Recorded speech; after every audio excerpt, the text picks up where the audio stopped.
All right, what's good, everybody? So, as you can see by the title of this video, I didn't sell everything. Um, I guess you could say I had a little bit of buyer's remorse or seller's remorse, you can say, and I just felt like it wasn't the time to sell. With Sword and Shield being um, just kind of out of print not too long ago, and it really hasn't like appreciated in value too much. So it's kind of just like it's just really not the right time to sell, in my opinion.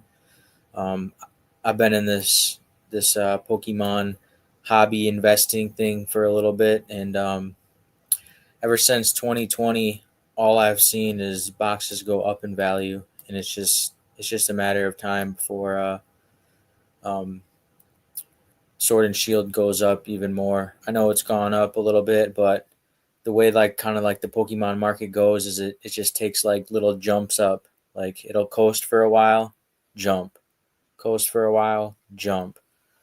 So I just think Sword and Shield is due for another little jump here coming up in the next year or two. With the hype being so hot right now, I don't see it slowing down anytime soon. Um, and if hype continues to be the way it is, there's no way that Sword and Shield goes down. Um, Sword and Shield boxes are relatively close to Scarlet and Violet boxes, and in my opinion, Scarlet and Violet has more printed, as well as just more people hoarding it. So I don't really know why the values are very similar, especially since Sword and Shield's a lot older. Um, Shout out to Emperor Nostalgia in the chat. Good to see you, man. Um, so like I said, I just don't think it was the time for me to sell. I think if I did end up selling, um, I would I would look at those boxes into the future and be like, I wish I didn't sell that, and always think like I want that box. So there's certain boxes that I'm willing to let go, and I didn't think selling everything was the right thing to do. And I just believe in this market right now. I see it being strong for the next year plus. I definitely see it going higher. If the hype keeps continuing for the next 2 years, there's no way Sword and Shield boxes aren't close to $1,000. If not, that all of them are about $1,000 in my opinion. It's a little speculation, but I could definitely see that. It's good, Fat Belly. Excited to hear you. Why didn't you sell? Yeah. I just, like I said, I feel like it wasn't the right time. I'd have regret. There's certain boxes that I look at and I enjoy to look at. And like my Evolutions and Unified Minds box, I've already sold a couple of those, and I feel like it would hurt the soul a little bit knowing that I don't have those boxes anymore. One, because it's kind of when I first started. Um, I wasn't, into it really too much before COVID, and those boxes, my cousin ended up having distribution, and he got some Evolutions and Unified Mind boxes, and I paid $100 for them, and he sold a lot of his, and I just look at it and be like, you sold way too early. You sold way too early, because now look at them. Rather than making a quick, $30, $40, $50, if you would have waited, you know, 5 years, 4.5, 4 years, you could have made, $1,500 to $2,000 on one box. And I think that seeing that, knowing that things can go up to $2,000 within 4 to 5 years, I think Sword and Shield is a good set to hold on to. So I just felt like it's just not the right time to sell those. I have like cards, random cards that I don't care about. Those are the things that I need to sell, rather than things that I actually enjoy and I think can go up into the future. So I just think it would have been a big mistake, and I probably would have regretted it. I know I would have always wanted an Evolutions box back in my collection, and it even if I did end up buying it back in the future, it's probably going to be more, and it will never be the original box that I held on to forever. So it's you can say it's a little sentimental. One, because it's where like the Pokemon booster box investing all started, and I've seen it firsthand on how what it can do.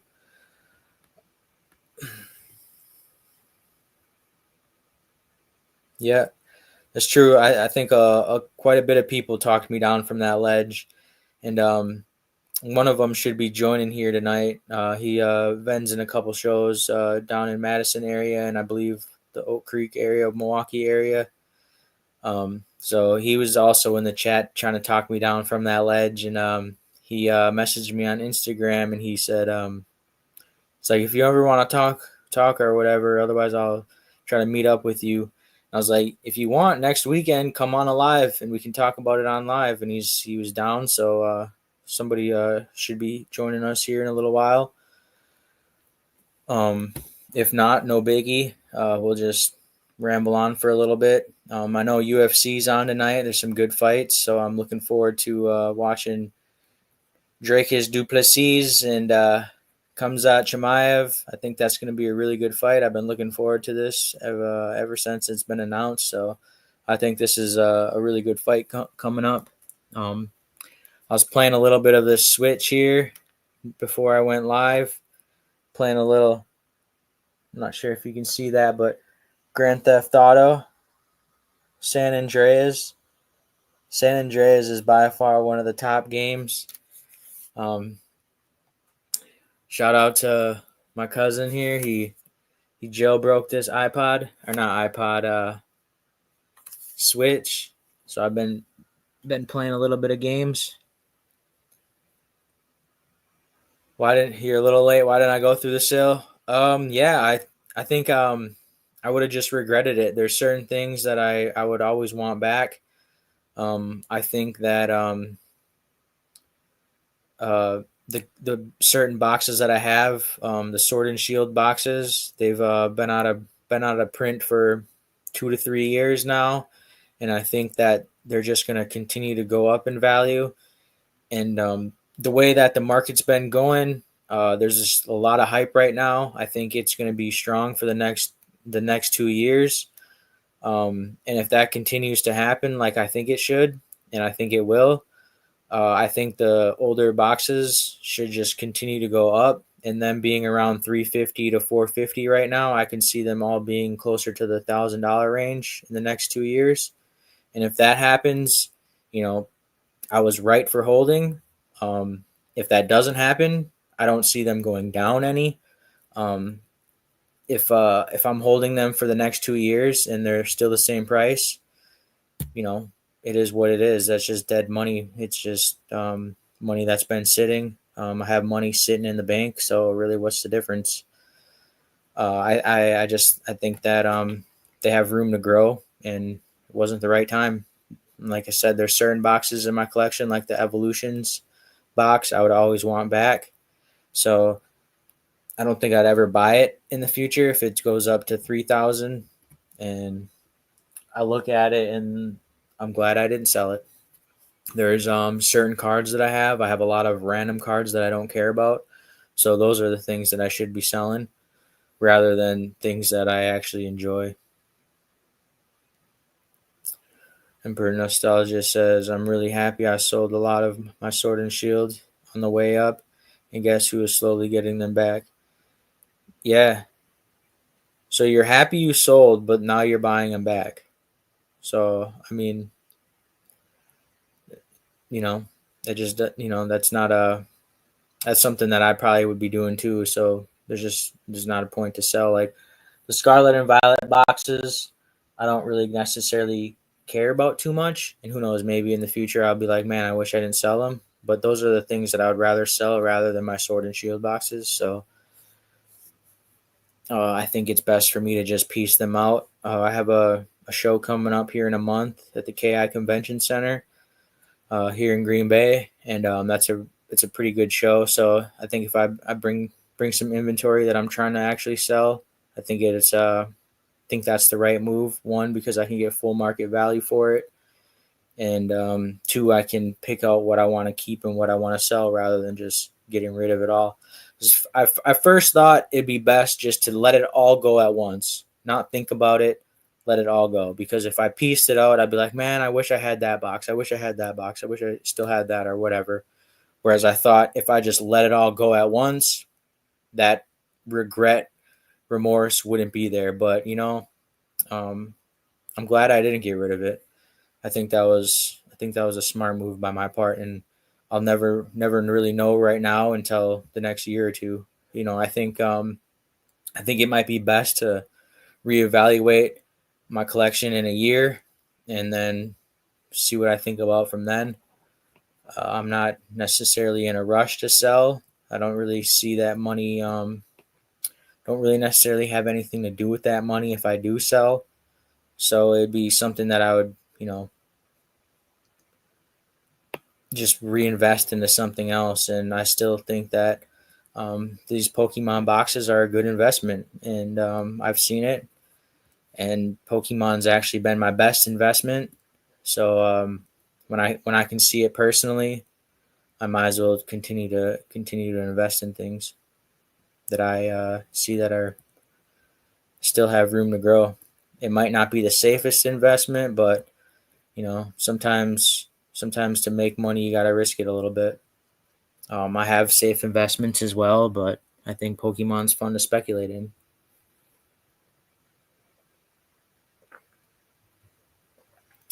Yeah, the XY boxes are nice. Um, I know those are expensive, and if you just look at the XY boxes, those are back in 2015, 16 time frame, so about 10 years ish ago. If you think about Sword and Shield in the next 10 years, they could be potentially the same relative price as XY boxes. I don't necessarily see why not if XY boxes are showing that strong, and Sword and Shield's a lot better era in my opinion.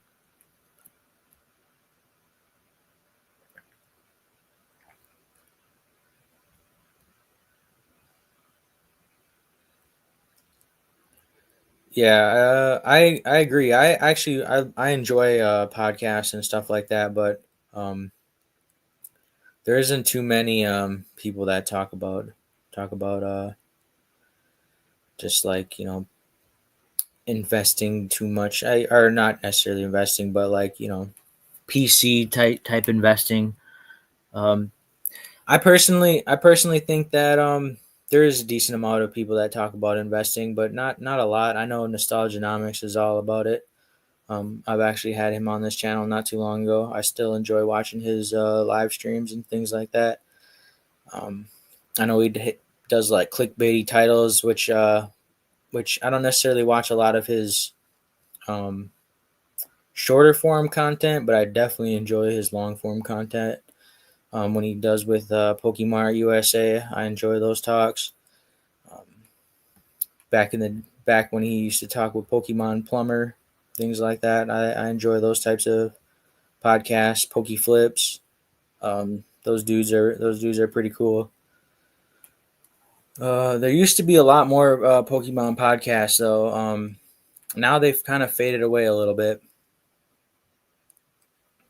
Yeah, yeah, JB. I just think that yeah, sure, it's nice to take profits, but I think there's just more room to grow. And when I see Pokemon firsthand being my best investment that I've ever done, really, why not let it ride? Why not continue to invest in these things? Um, I've actually looked at like crypto at that time.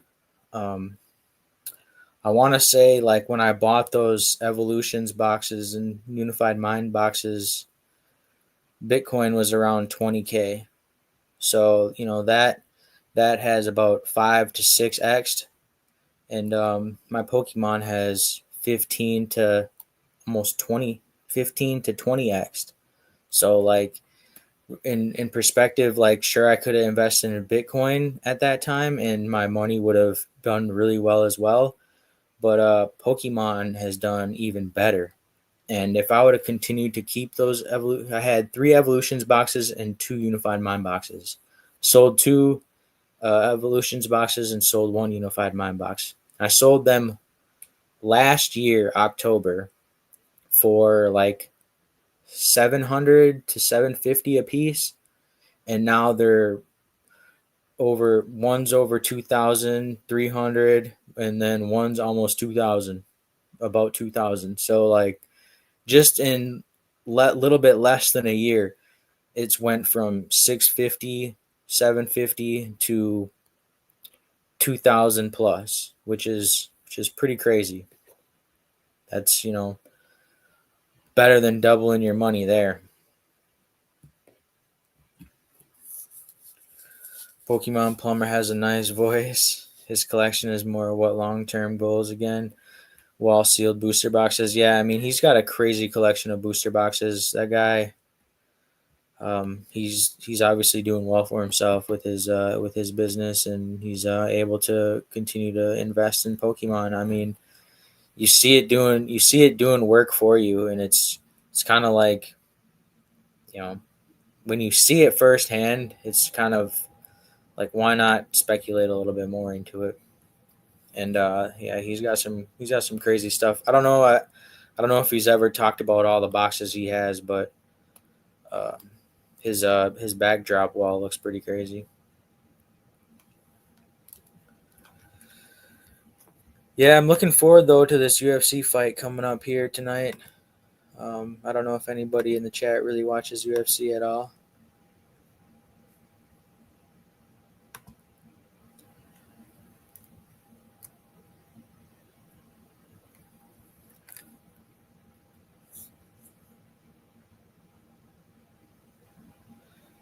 Yeah, sports cards. I haven't sold any, but I also haven't bought in any.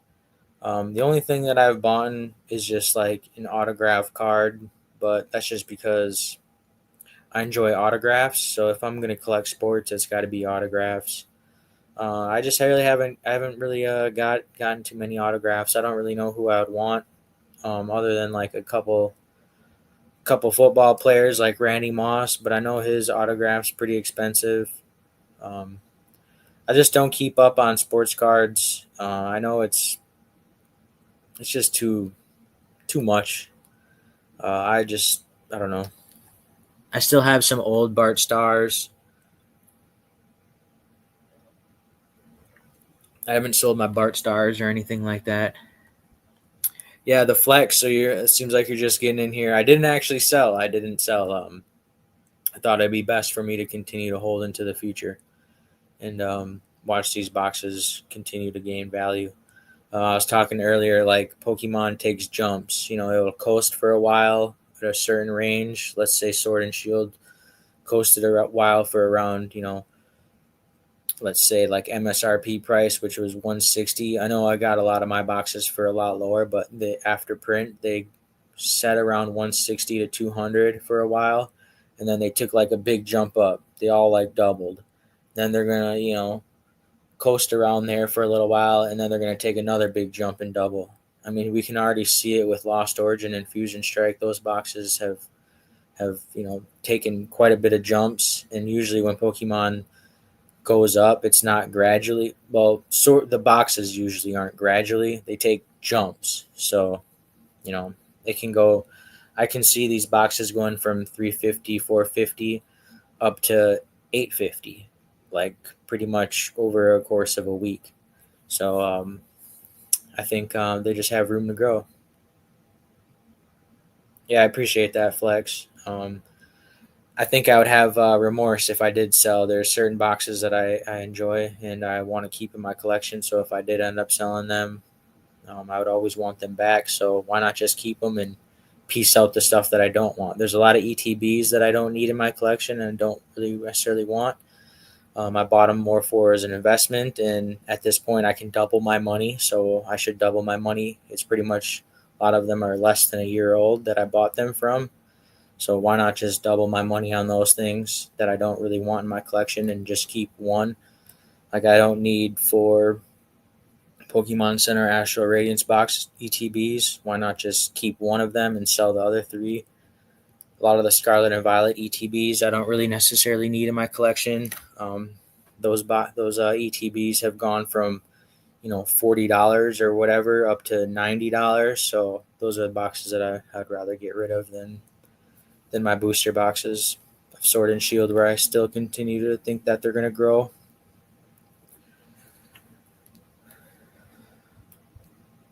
I will be at a card show tomorrow in Oshkosh. I haven't been to that one yet.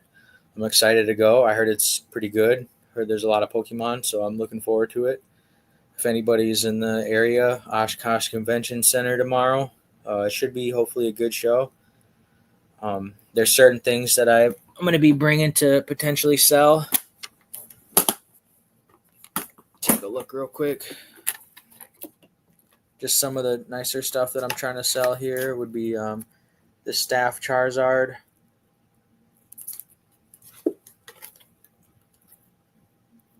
This Shadowless Charizard.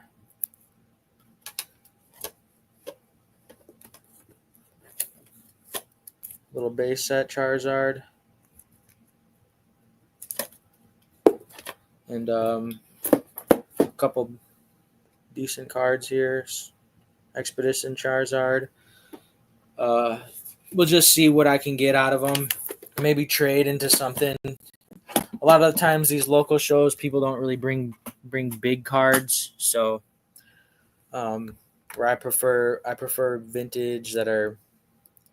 I have an expensive taste. We'll just say that. And I'm not really too into the modern cards, and I think that's just what a lot of people have. I think a lot of people are kind of, I wouldn't say new into the hobby, but I definitely noticed that a lot of people are maybe a few years into it and they start vending, so their inventory is just kind of like things from 2 years plus kind of thing, whereas a lot of people don't really have the older stuff that I look for in nines. And when I do find cards like that I'm looking for, I try to make a deal. Do I have a specific goal in mind when it comes to my collection? I think that what I'm doing right now is like just taking money out bits by bits. When I see things go up in value, I think that it's sometimes good to let it go for a little bit. Like those cards that I just showed, I have actually better cards of those. So it's like I have higher grades, which I would rather keep in my collection, and then those cards I've bought and they've gone up in value. So I think it's just time to get rid of them. Rather than having a shadowless Charizard PSA 3, and I also have a shadowless Charizard PSA 6. So I would rather keep the 6 in my collection and sell the 3. I guess my collection, it depends on there's certain cards that I like and I don't really see myself selling. Um, I might be stupid, and the young kids might call me cooked, and these things in the future might be worthless. You never know. I don't really know.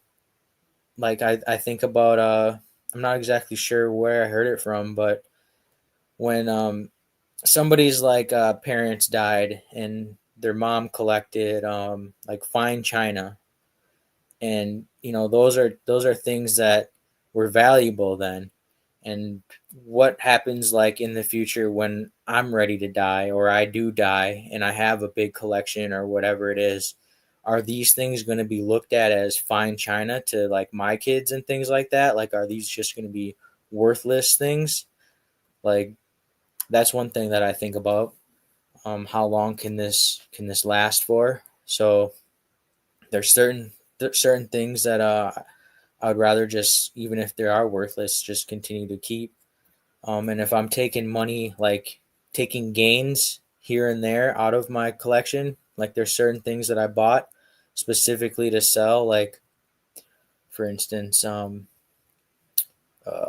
it's over there. I don't really want to get up and grab it. The Lucario V Star promos from the ETBs. I bought about 50 of those at like $3.50 because I knew they were undervalued. I just knew they were, and I knew in the future they're going to be more than that.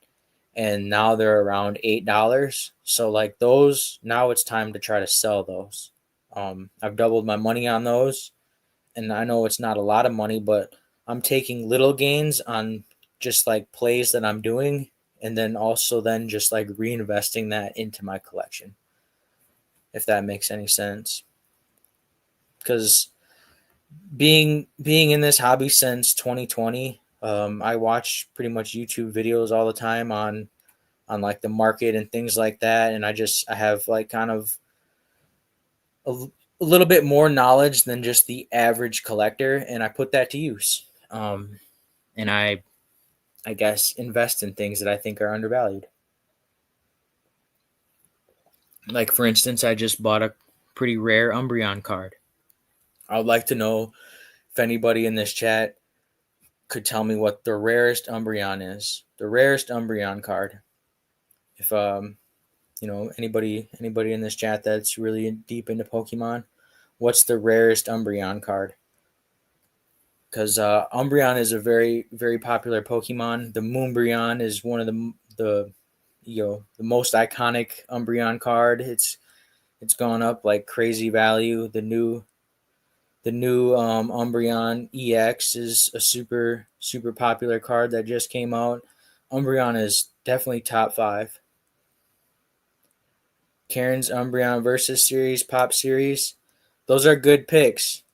But Gold Star Pop series, my guy, I would say you are wrong. You are both wrong. The Pop series is the most expensive Umbreon.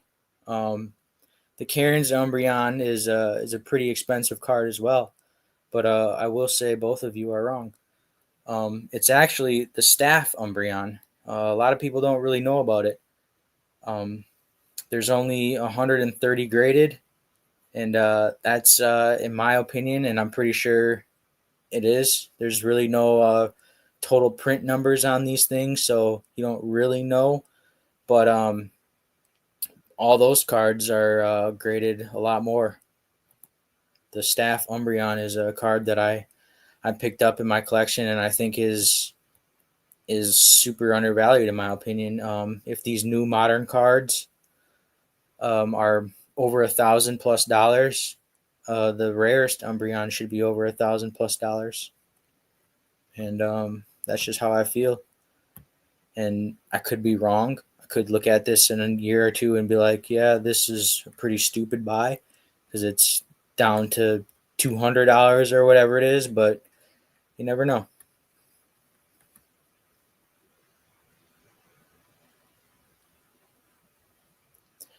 So Empire Nostalgia says, but you're deep in the weeds, and to find a collector to buy them is another game in itself. Yes, that is true. Buying popular cards and then having people like want your popular cards that sell all the time on eBay. Yes, that is you're right on that. But having a popular Pokemon as Umbreon, it is definitely top 5 in my opinion of favorites. Um, so it's not a niche Pokemon. It's not like something that's like Jigglypuff or some random Pokemon that's a rare card. Umbreon is super popular, and I think that there's a ton of Umbreon collectors out there, and they're gonna realize that they're missing something, which would be the Staff Umbreon. I believe I looked in the Gold Star Umbreon. There's thousands of them graded, whereas something that's only graded in the hundreds is.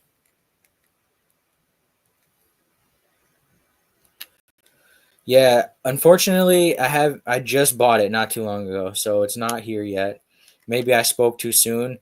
It's coming from overseas, so hopefully I don't get scammed. So we'll just say that, because you never know. Sometimes when you're buying expensive things on eBay overseas, they take a long time to get here, um, and it could be here in 3 weeks, kind of thing, and you never know. You never know how long you can get a claim back. So it is a little nerve wracking in a way, buying things from overseas. But you can always claim it on your credit card, but you never know. Let's see. I'm googling, or I'm checking how many Gold Star Umbreons there are. The problem is it always comes up with the anniversary one.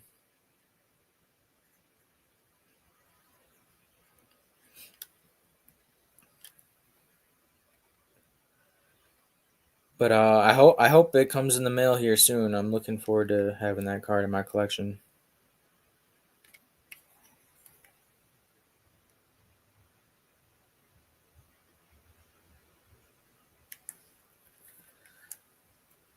Yeah, but I don't know. I think that having you know a popular Pokemon that's a rare card of that species is something good to hold on into the future. You don't see it very often, and you see there's definitely collectors out there that like rare things, um, and once the hype and the things fade away and people are, let's say there's, you know I couldn't even tell you how many people are into Pokemon. Let's just say close to 20 million people are in Pokemon right now, buying and selling things in the Pokemon hobby. 20 million could be high, 20 million could be low. I don't know. We're just going to say 20 million. Let's say in the next 5 years that 20 million people move on and it's down to 10 million. Well, these things that are mass printed, mass graded, like the Van Gogh Pikachu, sure, it's super popular now, but when everybody that has this in their collection, when 20 million turns to 10 million, people are that stick around, they're gonna want the rare things. They're not gonna want the things that everybody has. That's just kind of how it goes. When you go to these shows, you see the same types of things in everybody's table. What's going to make you stand out in the future? I think that rare rare rare is better. The quote S. M. Pratt: "Rare, older, minter, better." I think that's the truth. I think that rare is better, older is better, minter is better.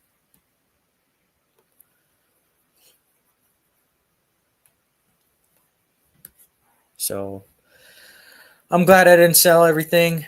Um, I'm just gonna start piecing things out here and there. I don't really want my collector app to continue to grow. I think I have a lot of money in there, and I want to stay where it's at in a way. But I also want to continue to add big cards in my collection. So selling off the things that I don't really care about, while then adding bigger cards. As I've been in this hobby, collecting, investing for a little over 5 years, my taste has gone. When I first started buying things, I didn't want to spend over 150. That was like my max. $150 on buying things was like my max. Now it's like, I can swing things that are, you know, up there in the thousands, and see where things go, but I can't continue to buy those things, obviously, because that's an expensive purchase. So I have to start taking money out and then putting it into these things that are expensive.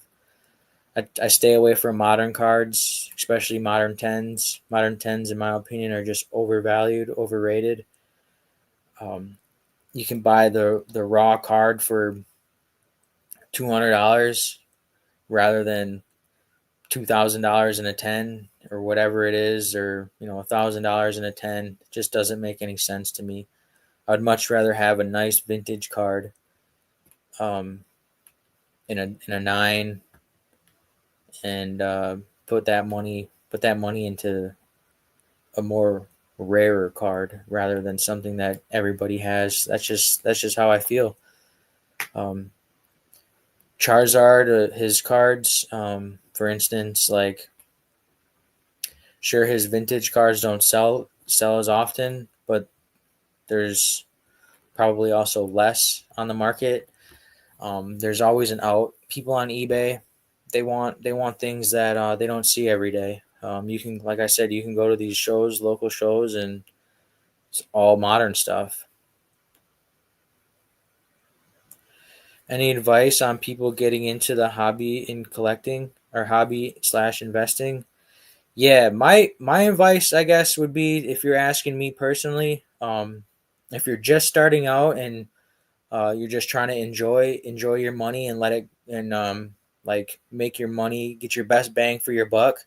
Like I said, when I first started out, like, $150 was like my limit. I wasn't paying more than $150 for one card, but now cards like $150 is very, not saying it's low, but the good stuff um, is over $150. But I would say, if you're looking to splurge, let's say you have like a $300 budget and you're looking for maybe a card or two, um, you know, put it in a card that you enjoy to look at. You're gonna want to keep for a while. Put it into a card that you want, not something that, I would say, don't put your money into something that just came out, because I've seen it a lot.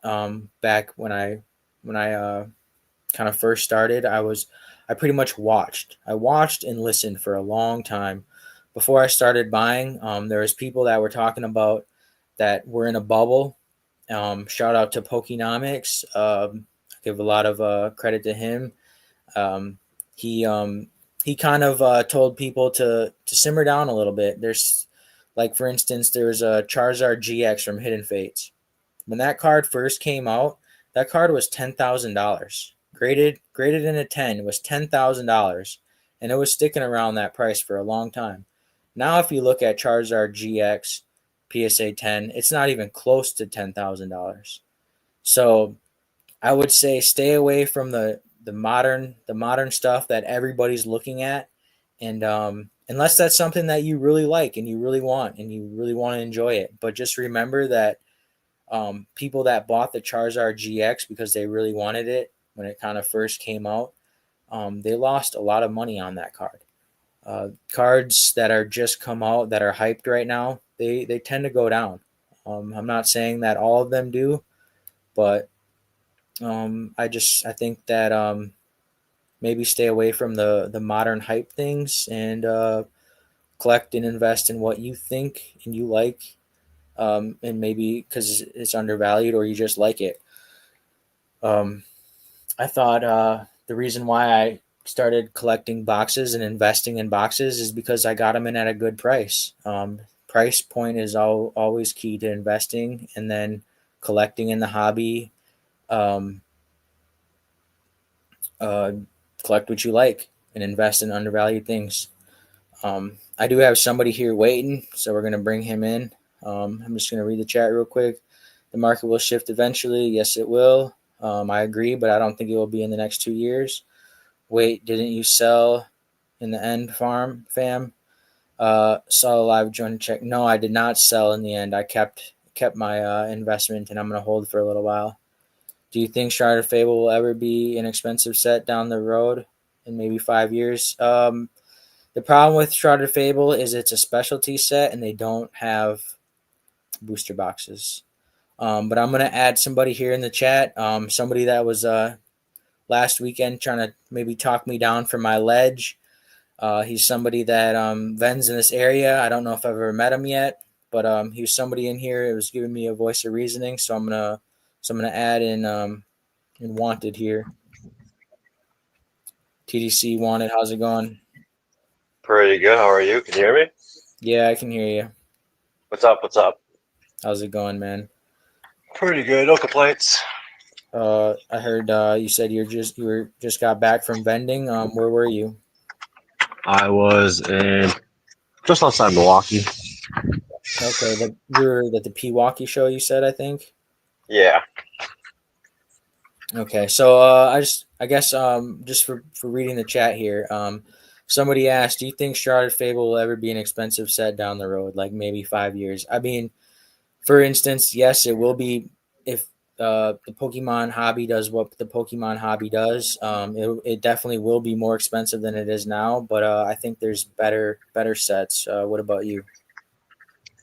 Same boat. I mean, it doesn't. Honestly, I don't think the set really matters. I think as long as the Pokemon IP doesn't die, every set will appreciate. It's just some sets go up faster than others. Yep, I agree with Um, that. the examples would be like the two that came out like right next to each other: Chilling Reign, Evolving Skies. Evolving Skies is at like 2.5K a box. Chilling Reign is at like barely 4, barely 5.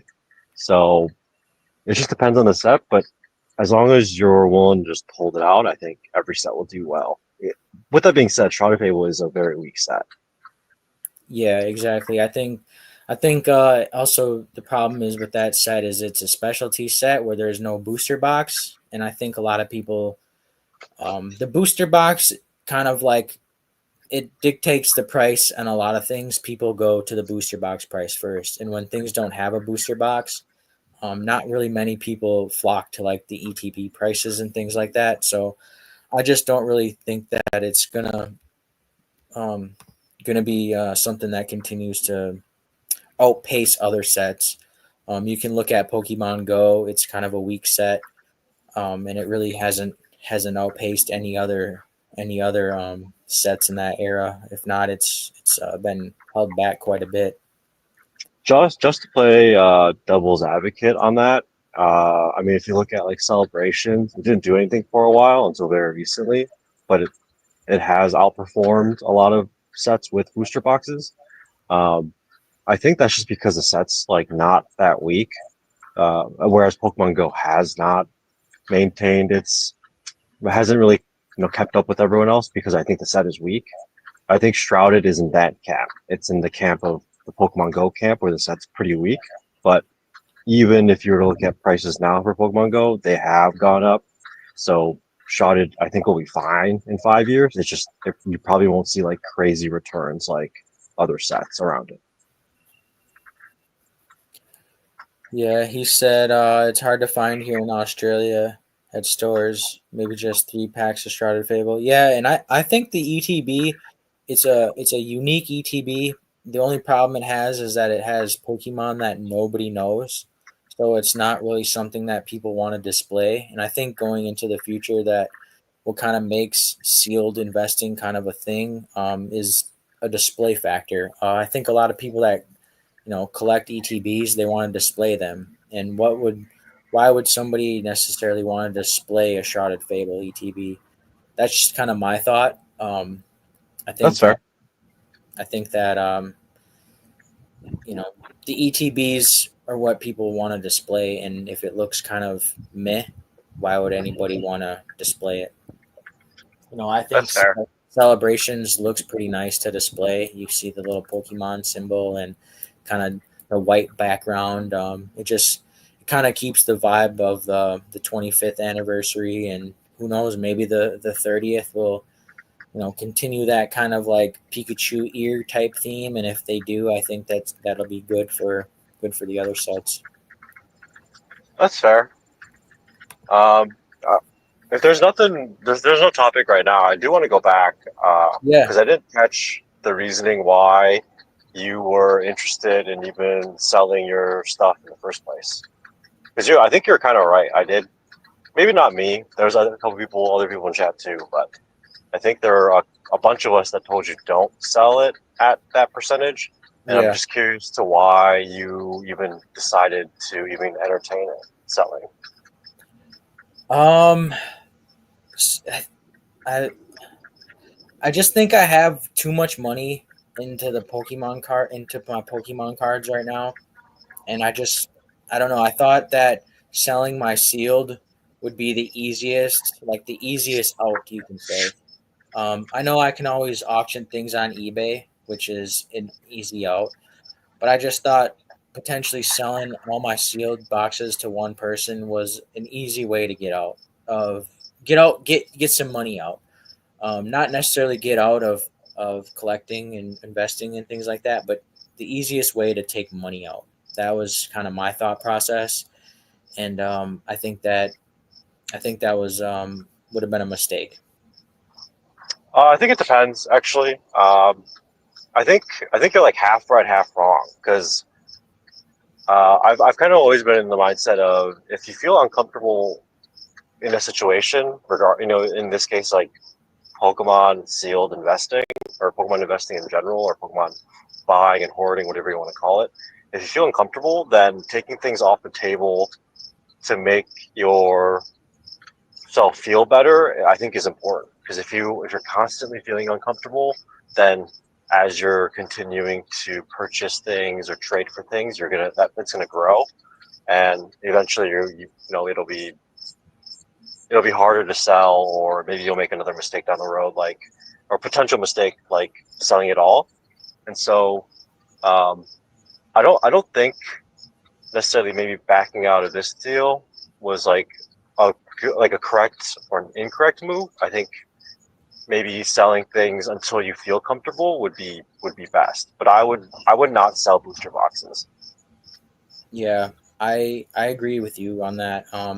I think my ETB collection can dwindle down a little bit, but I think the booster boxes are here to continue to rise at a better rate than the ETBs. A lot of my ETBs are more newer sets too, so like the Scarlet and Violet ETBs, they're all up double. So I think that those are just better to sell rather than a booster box that's maybe up 3x. You know, I'd rather sell something that just came out, you know, within a year or two rather than something that came out 3 years ago. I agree. I think I think I think Pokemon has like shown that they're going to reprint a lot, and we don't really know how far back it's going to go. I would imagine it's going to go back to the beginning of Scarlet and Violet, if I had to guess, because we have seen like how they evolved and Obsidian Flames and the vending machines.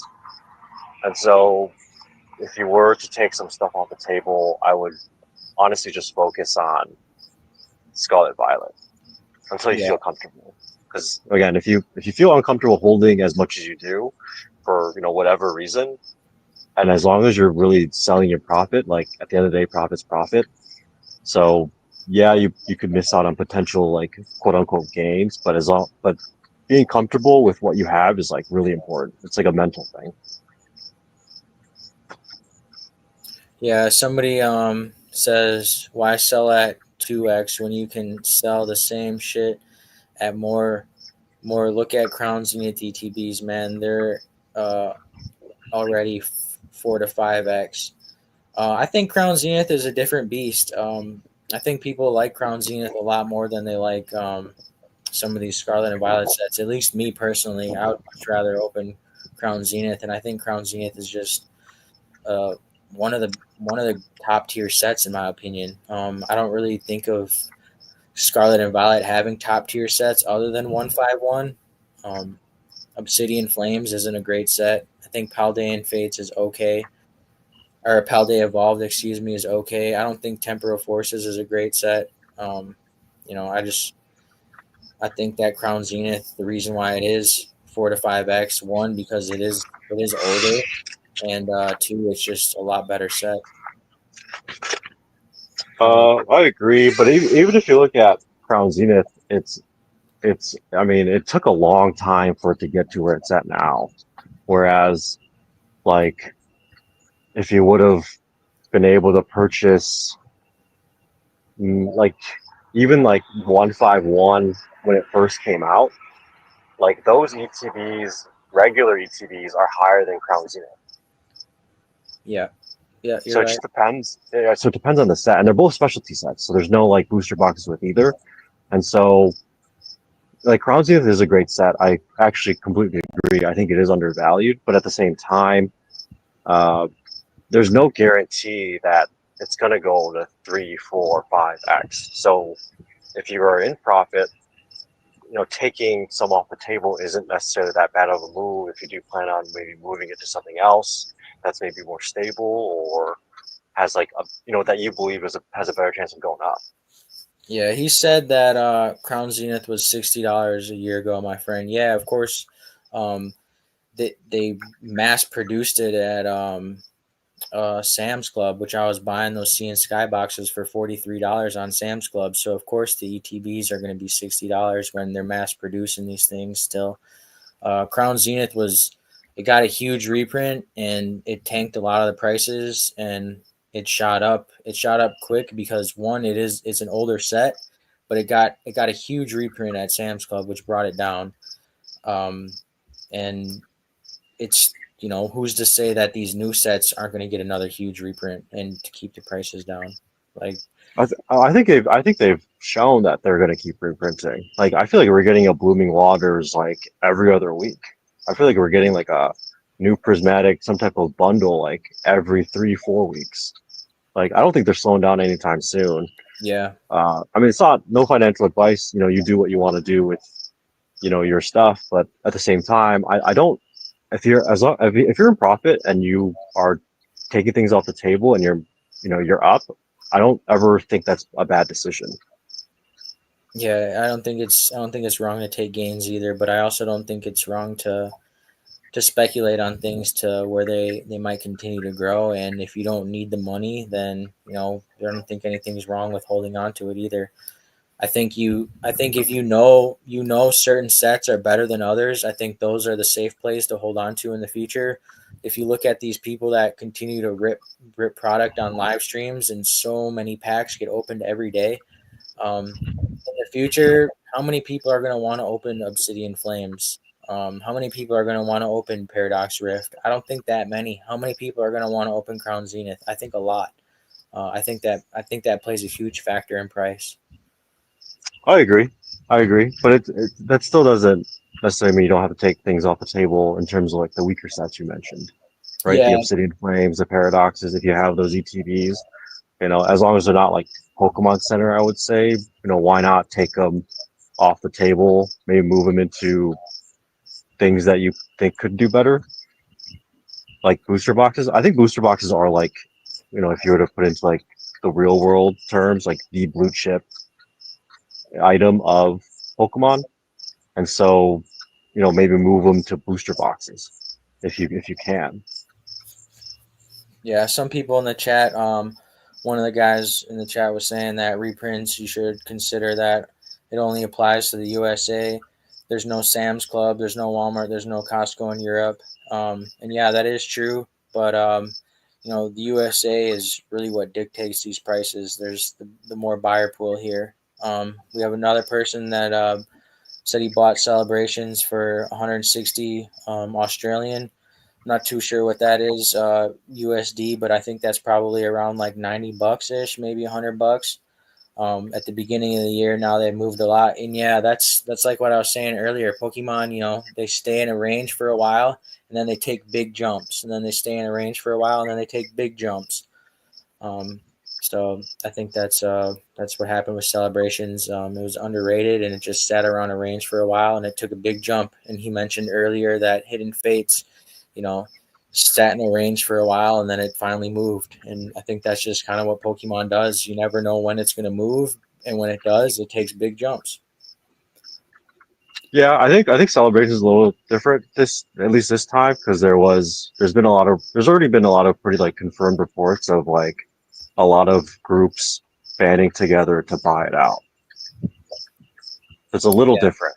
I mean, it still has moved. Like you've still made your money. Like it's still moved. You did fine. It's just it is a little bit different because there are coordinated efforts in some cases like Celebrations where they do try to buy things out.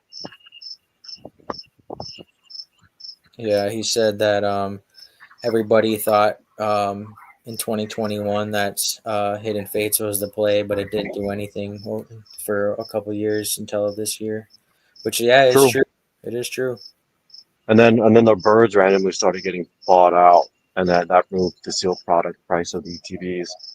But I mean, going back, I think whenever anyone mentions like taking things off the table, selling things because of like the potential gains of like these celebrations and hidden fates, people get like a little emotional. I would say a little defensive, but at the same time, I'll always stand on the side of like you should do what makes you feel comfortable, and if you feel uncomfortable having the amount that you have, then there's nothing wrong with taking things off the table if you know if you're in profit. Yeah, he said one of the guys in the chat says that he said you are wrong in many ways. Much more expensive in Europe than the U.S. Exactly because it's scarcer in EU. And yeah, I know it's scarcer in EU. I've actually watched a few of like collectors card house. They're like kind of like selling videos on YouTube, and a lot of their prices are inflated. It is more scarce there, but like I said, the U.S. kind of dictates the price, and then if you're looking at like TCG player, a lot of that is all American sellers, and that's kind of what dictates a lot of these prices. And then he says the Charizard Zekrom battle decks are selling on eBay for $120. In Europe, they're €300. That's true. I mean, we can just look at sold listings on eBay, and you can see that a handful of items do sell for more out there because they're scarcer. But I mean, at the end of the day, the U.S. drives markets. That's just like known. Yeah, shout out to somebody that is in a lot of these live streams. Your average player, shout out to him. He lives in Norway, I believe, and he actually flies to Collecticon to buy a lot of product. Well, he buys things here in the U.S. and brings them back to Norway and is able to sell them for a lot more than what he bought them here for. So yeah, I mean, it's just there's just less product there, which kind of goes back to rarer things do better. If you have things that are scarce, they're gonna do better. Yeah, I agree. I'm I knew if you're kind of dead set on not selling anything now. Is that where you're at? Yeah, pretty much. I think that's where I'm at. I think I'm gonna reevaluate in a year and see how I feel. It's not a Uh, bad idea. just take money out of my like singles and graded cards. There's certain like I was saying earlier, there's certain cards that I have that I don't need. Like I don't need 30, 40 Crown Zenith trainer boxes. Whatever. The The Lucarios. Lucario V stars. Like I don't need 30, 40, 50 of those. Like sell those. Like just there's money that I can take out of this hobby that aren't my aren't my sealed collections, which that's what I should be doing. That's fair. I mean, singles are a lot more volatile. They can go down a lot more. They can go up a lot more than sealed product, but sealed product is usually a lot more stable. You'll see less percentage downturns and upticks. So that's not a bad idea. Yeah, But again, somebody. I'll reiterate, just like if you can and you don't need to, like the booster boxes are going to be the one thing you want to keep, like for as long as you possibly can until you feel uncomfortable holding them. Like Unified Minds, I believe, is what you were showing off when I was there like a week ago. Uh, that's a rare box now. That is a 2019 box from the Sun and Moon era in a very, very popular tag team, set. And so, like, there's a lot of room for it to grow. Like, Team Up's pretty much at 10K USD. And so, if you can hold on those boxes, I would. Just, I don't recommend selling them at 80% to Yeah. anyone. Yeah, the reason why I was like gonna sell them at like I think it was like 81 to 82% was because I was selling everything as a whole, whereas like those boxes, if I was to sell them like at a show, I would like be like way closer to market. Like I probably wouldn't take anything like below 90%. Um, I think I think the older rarer boxes are something that you can get a lot closer to market, if not even getting market value for them. So the only reason why I was willing to let them go for a lot lower percentage was because I was selling them together with like a bunch of things that um, I don't know kind of just more mass produced, you could say. That's fair. To kind of sweeten the deal. Yeah. Somebody asked, Empire of Nostalgia asked, Wanted and Belly, what are your 2 year booster box goals? I guess I'm not really sure what he means by that. Like, what are the booster boxes we're trying to pick up in the next 2 years, or like, what do we what do we see like boxes doing in 2 years? I guess I don't really understand what that question is. Um, Let me see. Um, I'm glad I bought a lot of Charizard UPCs when they were selling for 150. There's a few Evolving Skies packs in them. Yeah, the Charizard UPC I think is a great hold. The problem with the Charizard UPC is they're just they're more of like it's kind of like celebrations in a way where it's not like a super set identity. The Charizard UPC, I'm not really sure exactly what packs are in those. I know there's good ones, but it just doesn't have like an identity to it. I guess I don't really know if that makes sense. It's not like the 151 UPC where it has like a set identity. The Charizard UPC is like multiple sets. True, but it has evolving skies, so it'll do fine, in my Yeah, opinion at least. I think it'll do good. It has great promos, probably the best promos in my opinion out of any box. So that's debatable. I think the evolution, like the Vaporeon, Jolteon, Flareon boxes had the best promos, but I I wouldn't knock you for Yeah, saying the Charizard promos are yeah, top tier. The thing with those though is those are three separate products, you know. So That's true. That's fair. I could agree with that though. Those are definitely the best promos that we've seen, I think, so far, in my opinion too. But the Charizard UPC is all in one. Yeah, I got you. That makes sense.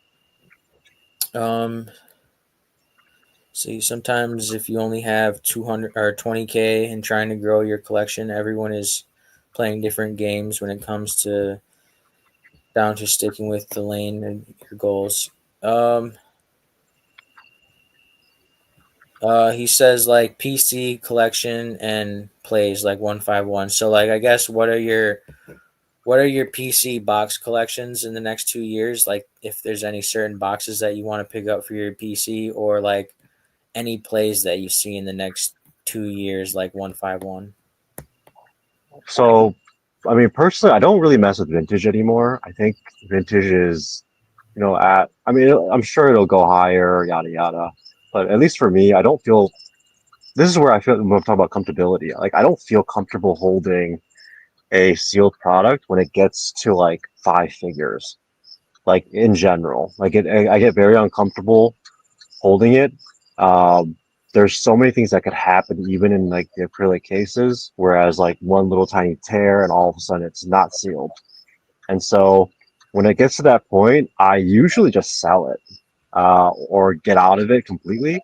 And so for any booster box goal, really is to stock up on sets that I think are strong, that are under, let's say $500, for example, and hold on to those, as long as I can. But when boxes get up like really high, I don't really like having them.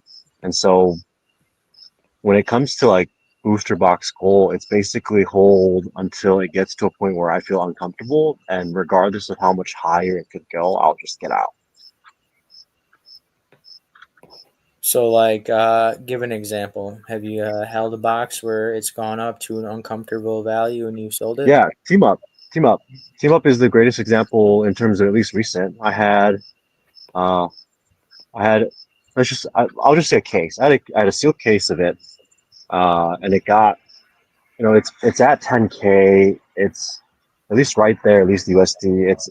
It's obviously the best in terms of like value. It's like the number one set of Sun and Moon, but it is 10 grand. Like 10 grand is such an insane amount of money where if anything were to happen to it, then that money is essentially just gone. And so I got out of it completely. I have not much left compared to what I had. Let's just say, for this example, I had a case of it. I'm down to, let's just say, my last box. in this example, and even the one box sitting in the acrylic case, I feel uncomfortable. And if it goes any higher to like 12, then I'll probably just get out completely and just move on to the next. Yeah, I think that makes perfect sense. Having a lot of money into one product, and like you said, if it somehow got damaged, you're let's say water damage or some kind of damage. I mean, even if you drop the box and you dent it, of course, you can still get value out of it, but there is certain things that, yeah, it could just poof up into nothing. So yeah, but I Have guess, you know? Oh, go ahead. Sorry. no, I was just gonna ask you a question. So like, team up is around 10,000. A jungle booster box is around 10,000. What would you rather have in your collection, and what do you see going up more in the future?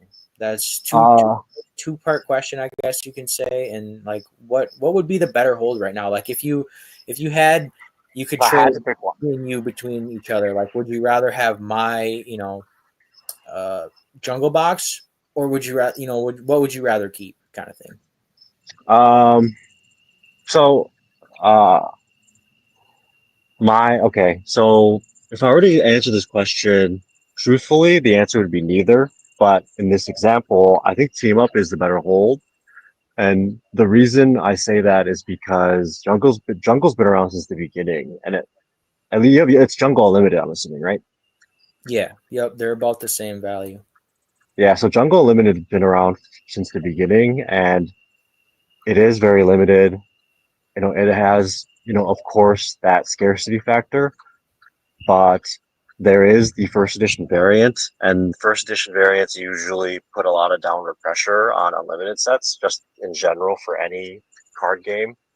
And there is a lot more upside to Sun and Moon team up, just because I think tag teams are very unique, and it's like the first sets where they really did like the alt arts in a way.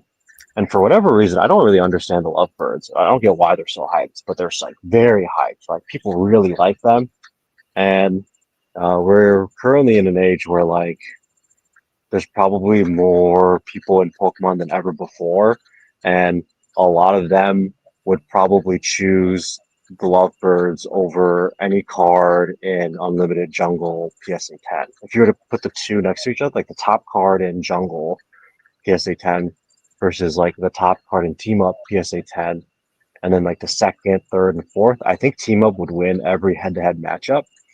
And so I think Team Up is the better hold if you're looking at it from like a like just the value standpoint. But at the same time, Jungle is vintage. It's got the old factor. So if you're like a really big vintage guy, you could stay there. But for me personally, I would be looking at value. So Team Up would be the answer. Okay, I like your logic there. I could probably agree with you. I think that the hobby is definitely has the most people in it right now than probably ever before. Even during COVID, I think there's more people in it now than there was getting back into it then. I think that your take that everybody would much rather have the lovebirds would rather have the lovebirds rather than any card in jungle. I could see that logic being true, and for that reason, I could see that the box would be better in the future.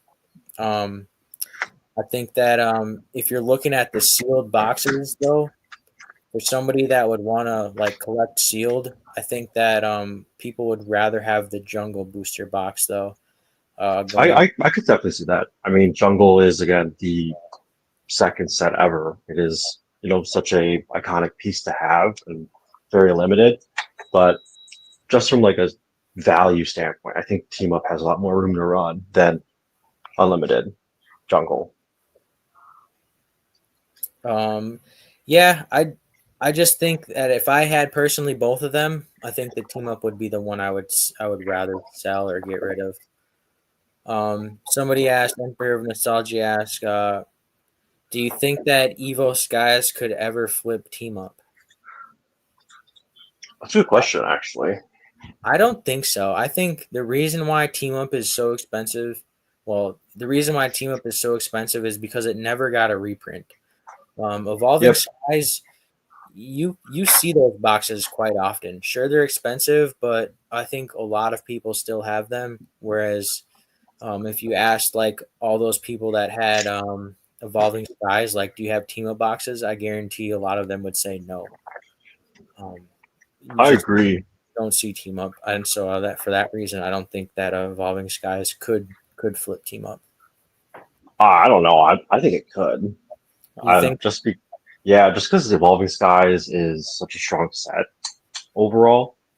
Like, I mean, it's got like every evolution. It has the Rayquaza, like it has like a Dragonite, like Gen 1 in it. Like it's like Evolving Skies is such a like if you really like take a step back and look at it, it's like one of the most insane sets like all time. Whereas like the Lovebirds and like Magikarp and Gengar kind of carry team up. So it's like what do you value more? Like Magikarp, Gengar, and the Lovebirds versus like the evolutions in Ray. And like as time goes on, you know, like Evolving Skies, well, there's just gonna be less of them because people will break them. I think less people will break team up, so eventually, like the supplies will get similar. I think it's definitely possible, but I don't think it happens like anytime soon. Like not within the next like 5 years. Yeah, I think you're right on that. If it does ever flip team up, it would definitely be probably longer than 5 years. If the hype continues with like people breaking things and people like live streaming and selling product, definitely more Evolving Skies boxes are going to be opened throughout the future. A lot of people want to chase those big cards. So I think that if it does ever flip team up, it's going to be in the long future. Yeah, it'll be way past now. It'll be I would say at least 5 years, probably closer to 10 if it were to ever even come close. Yeah, yeah. I mean, I could see if the market continues to do market things, I could see Evolving Skies being up there closer to $10,000.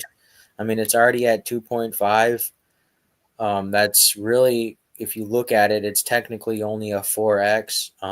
We've seen boxes 4x all the time, and it's not unheard of. So, I mean, That's true, but if when a box gets that high, it just like it's it gets so hard to move because then like Evolving Skies right now is like very close to like Unbroken Bonds and like Unified Minds level of in pricing, which is like insane to me.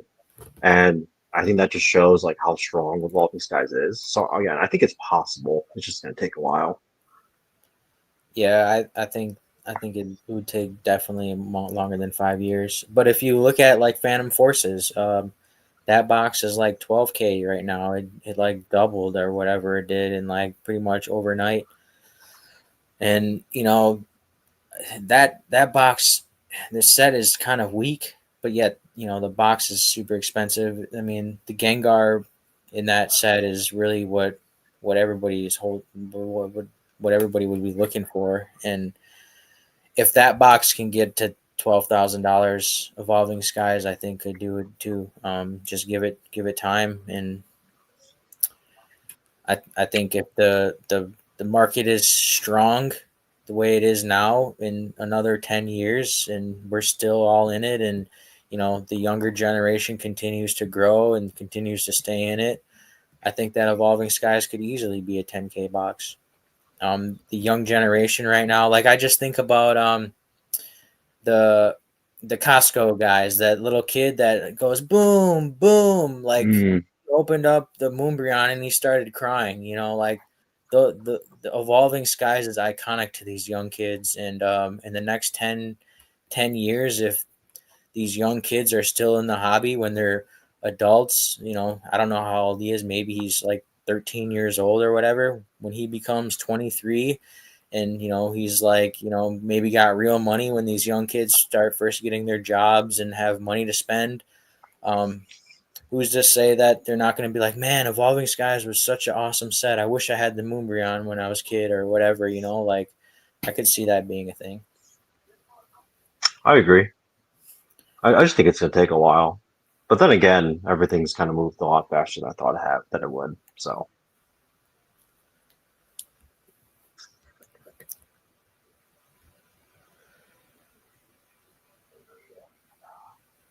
Let's see. Honestly, I have a good question. Some people just talking in the chat about top reports on things, and let's see. Do you have gold stars? Sun and Moon will have 60% correction in the 30th anniversary. He said, "Do you think Gold Stars and Sun and Moon will have a 60% correction after the 30th anniversary?"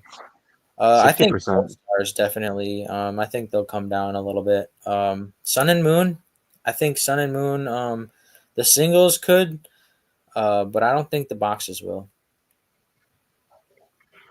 60% is like so specific. Yeah, I don't, yeah, I don't know about like the exact percentage things will correct, but whenever a correction does happen, which I think is like sooner rather than later, uh, I think everything will correct. I think sealed though, like recent sealed will have like the biggest correction, and yeah, I think it'll be rough. yeah. I don't think Sun and Moon sealed stuff is gonna correct though. I think that's gonna stay where it's at, if not continue to grow. So I you don't don't think it's gonna correct? You don't think it's gonna correct in general? Not Sun and Moon sealed, no. Um, but I think Gold Stars will, just specifically to his question. But I think yeah, the Sun and Moon like hits like the Lovebirds, and like I think the Lovebirds is like it was 10K and then it kind of corrected down to like 9K, which I still think is crazy expensive. I can see that going down to like 5K. So I don't Uh, really I don't know. I don't necessarily agree with you. I think if there's a correction, I think everything corrects, regardless of what it is. That doesn't matter. I think everything will correct. It'll be different percentages, but everything will correct. Nothing will be at, the same price as everything's like declining. See, I just don't know if I could agree with that because I think once these reprints hit, I mean, there's confirmed reprints on Surging Sparks and Twilight Masquerade ETBs. So I think those sets will definitely come down, but like, why would that make older sets like Sun and Moon go down? I don't see that happening. So when I'm gonna answer this question with questions, if you don't mind. Yeah. Um, since you collect a lot, when you buy your things, your cards, your collection, your sealed collections, you go to Target or whatever. Are you putting it on credit? Um, if I'm buying like at a retail store, yeah, definitely. Gotcha. Um, do you have like maybe this is a little too personal, but I'm guessing you've got like a stable job, good income. Yeah, I mean, I'm comfortable. I don't. I definitely could be making more, and I definitely could be making less. I think that there's a lot more big wigs in this hobby than I am. That's for sure. I'm For probably sure. a little fish swimming in the sea. But my extra money that I have, I invest a little bit into different things, and I think Pokemon is a decent investment I've seen. So, and yeah, I do if I'm buying something at retail, like at a store, which I don't really buy too much retail unless I'm lucky enough to buy it. But when I buy on eBay, I always use my credit card. Gotcha. I mean, same here. Um, do you believe that everyone that's buying, because I'm assuming you also believe then that everyone else is, essentially using their credit in some way, using some form of credit, right? They're Yep. either taking out a business loan, they're using their credit card or business credit card. So, do you believe that when things take a downturn, let's just say things could take a downturn, and these people need to pay off their debt that they won't sell off their older stuff to pay this debt down? Because I think they will, and that's what will drive these prices down because it will be because I think a lot of people in Pokemon currently are running their credit cards to a point where I don't think it's necessarily sustainable for them. Yeah, I mean, I don't know if I agree with that. I just I don't think that people are putting. I mean, sure, there's definitely people out there that are putting themselves into debt, and maybe they have a 10K credit card, debt, and they're continuing to still buy things. Um, I just, I personally could never do that, and I just don't know that there's that many dumb people in this hobby that would continue to run up their debt while they can't pay it. Every time I buy something on credit card, I'm paying it off by the end of the month. I know what my limit is. Sure, there's some times where I have to run a little credit card debt into the next couple months or whatever, but it's always something that if I need to pay it off, I have that extra money in my savings. Usually, money that I put into my savings never comes out, so I know I always have a little cushion. So I would never go over what I have in my bank on credit card debt, and that's for sure. And that's, I know that that's a good thing. That's, that's you being, financially responsible and doing the correct thing.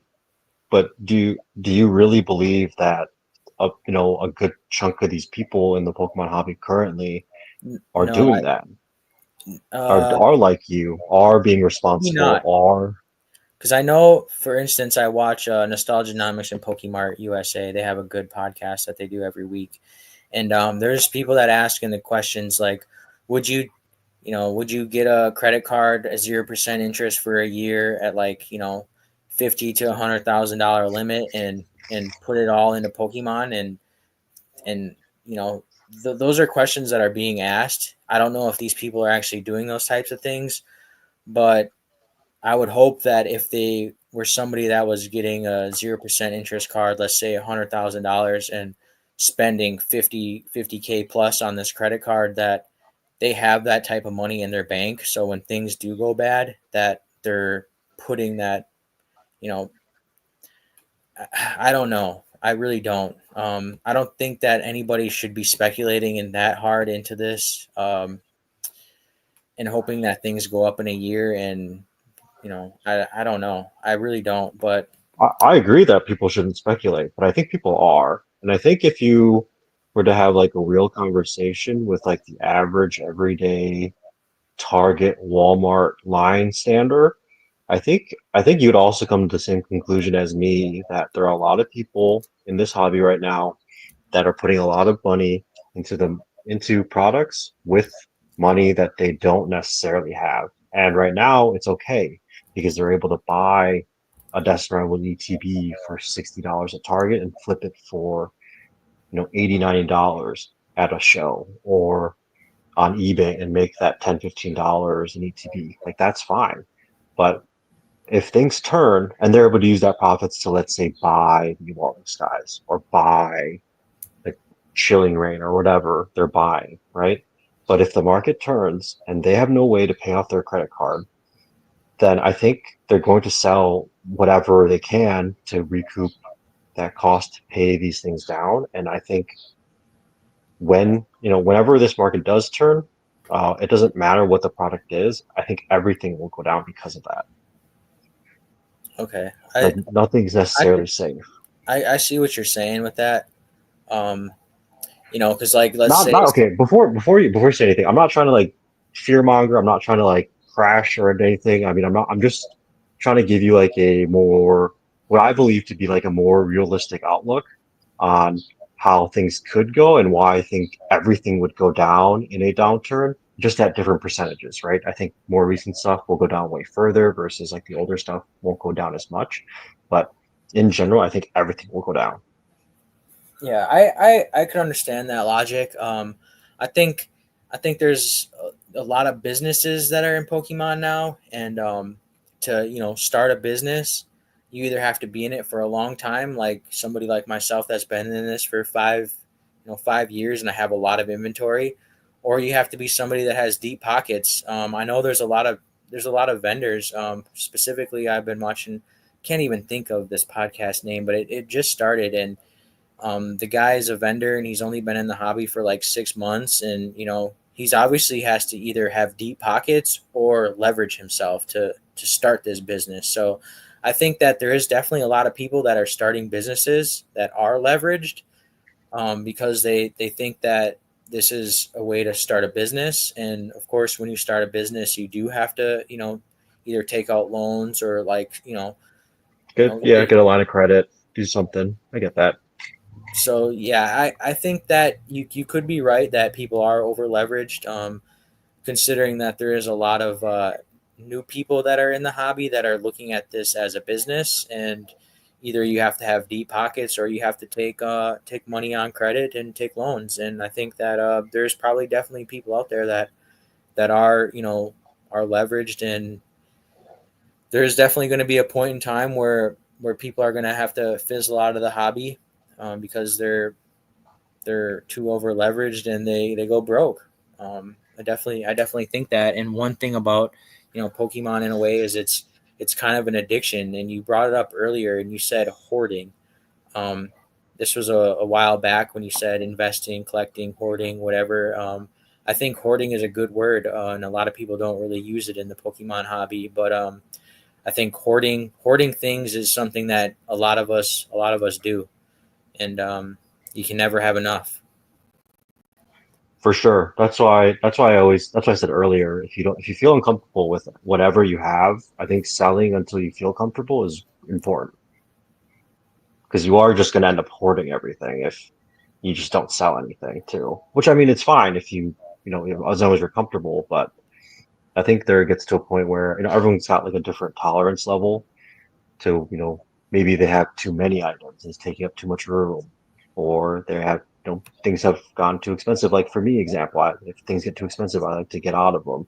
And so nothing wrong with selling if you want to do it, but there's a lot of hoarders, and I think I think there's a lot of people out there that buy things on credit, hoard it, thinking that it's going to be the next whatever, it's going to do the next 5x or whatever, and there's gonna be a time where this market does turn, and there's gonna be a lot available for sure. It's gonna be good for buyers, people that actually have like the extra funds to buy.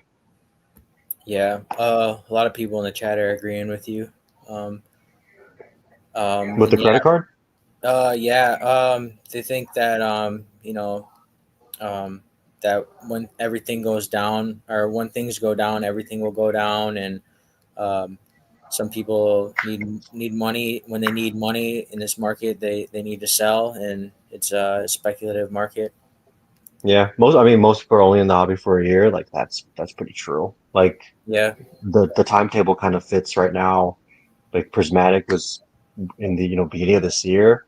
It usually takes Pokemon a year to adjust things on their end to meet demand or figure out something to do, to try to fix it. And we're going into a new era, and historically, new eras are you know start a downturn, and there's a lot of signs right now that make me think that it could go south. I hope not, at least not too hard, but because there's gonna be a lot of yeah. pain. But One thing about these new sets, though, is we're not necessarily entering a new era, because we're not entering new Pokemon. I think once like the new 151 Pokemon or whatever it is come out, I think that might be where we kind of start to downturn a little bit. I don't think we're going to downturn necessarily yet in these mega sets. A lot of the times when the new Pokemon come out, people just aren't really into it. So it's kind of like it takes a while for them to ramp up, where they start bringing in like the old Pokemon into these new sets, and then that's kind of when the hype starts picking up again. I I just hope you're right. Honestly, I hope you're right that it's like that. But for me personally, I think this does like count as like a new set, and I do think things could turn. It just depends. It just depends on what Pokemon decides to do, I guess.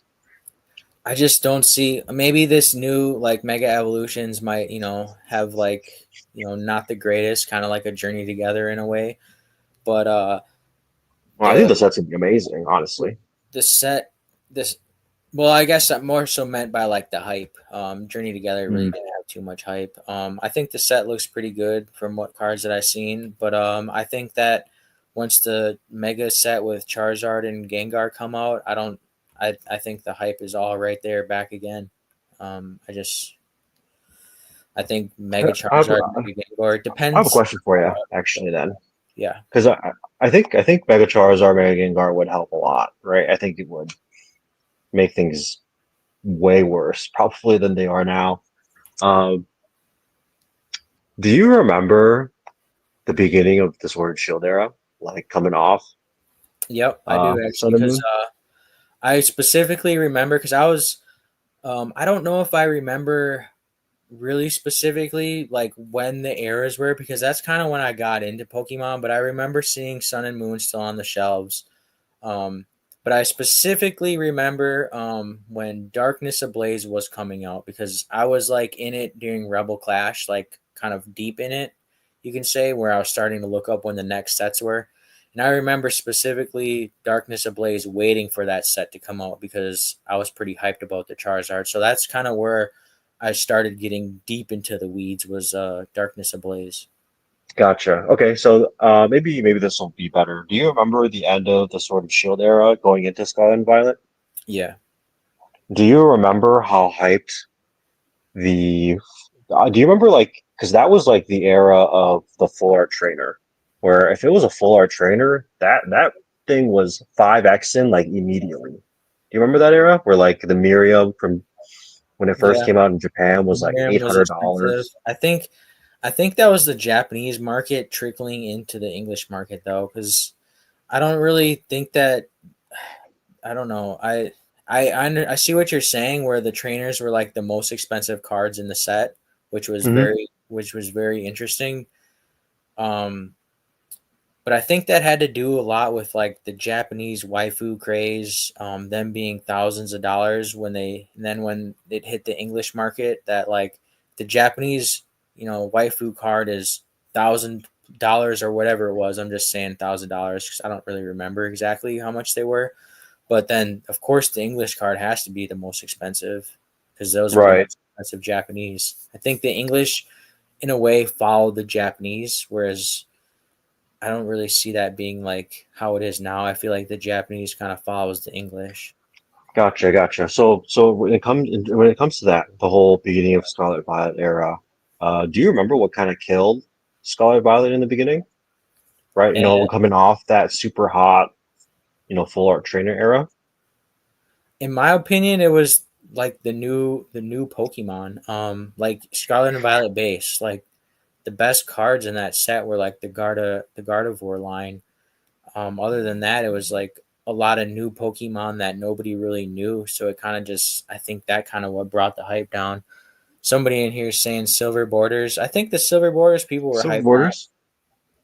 I don't know. I I feel like, think I think actually Silver Borders were initially like really people were pretty negative about it because it's been yellow borders since the beginning.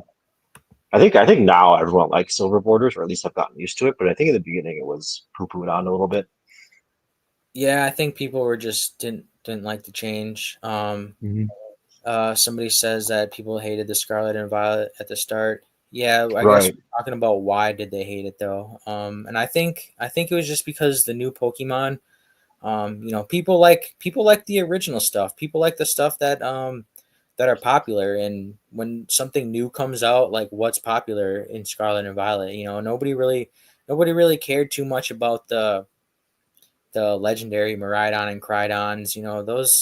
Those are just kind of like mid Pokemon in my opinion. Whereas like a Okay. lot I of mean that's fair. What about like Paldea? What about Obsidian had Charizard, but that era again, that those first four sets were really bad in the Scarlet Violet era. Like, do you like by any chance have like maybe like your reasoning for why they were so bad?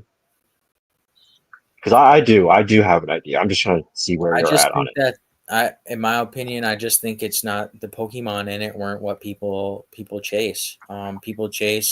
People chase Umbreon, people chase Gengar, people chase Charizard, people chase these like things that are nostalgic for them. And in this Paradox Rift, for instance, that was I think what the second set, or was that the third? I can't really remember. I think it was the second set.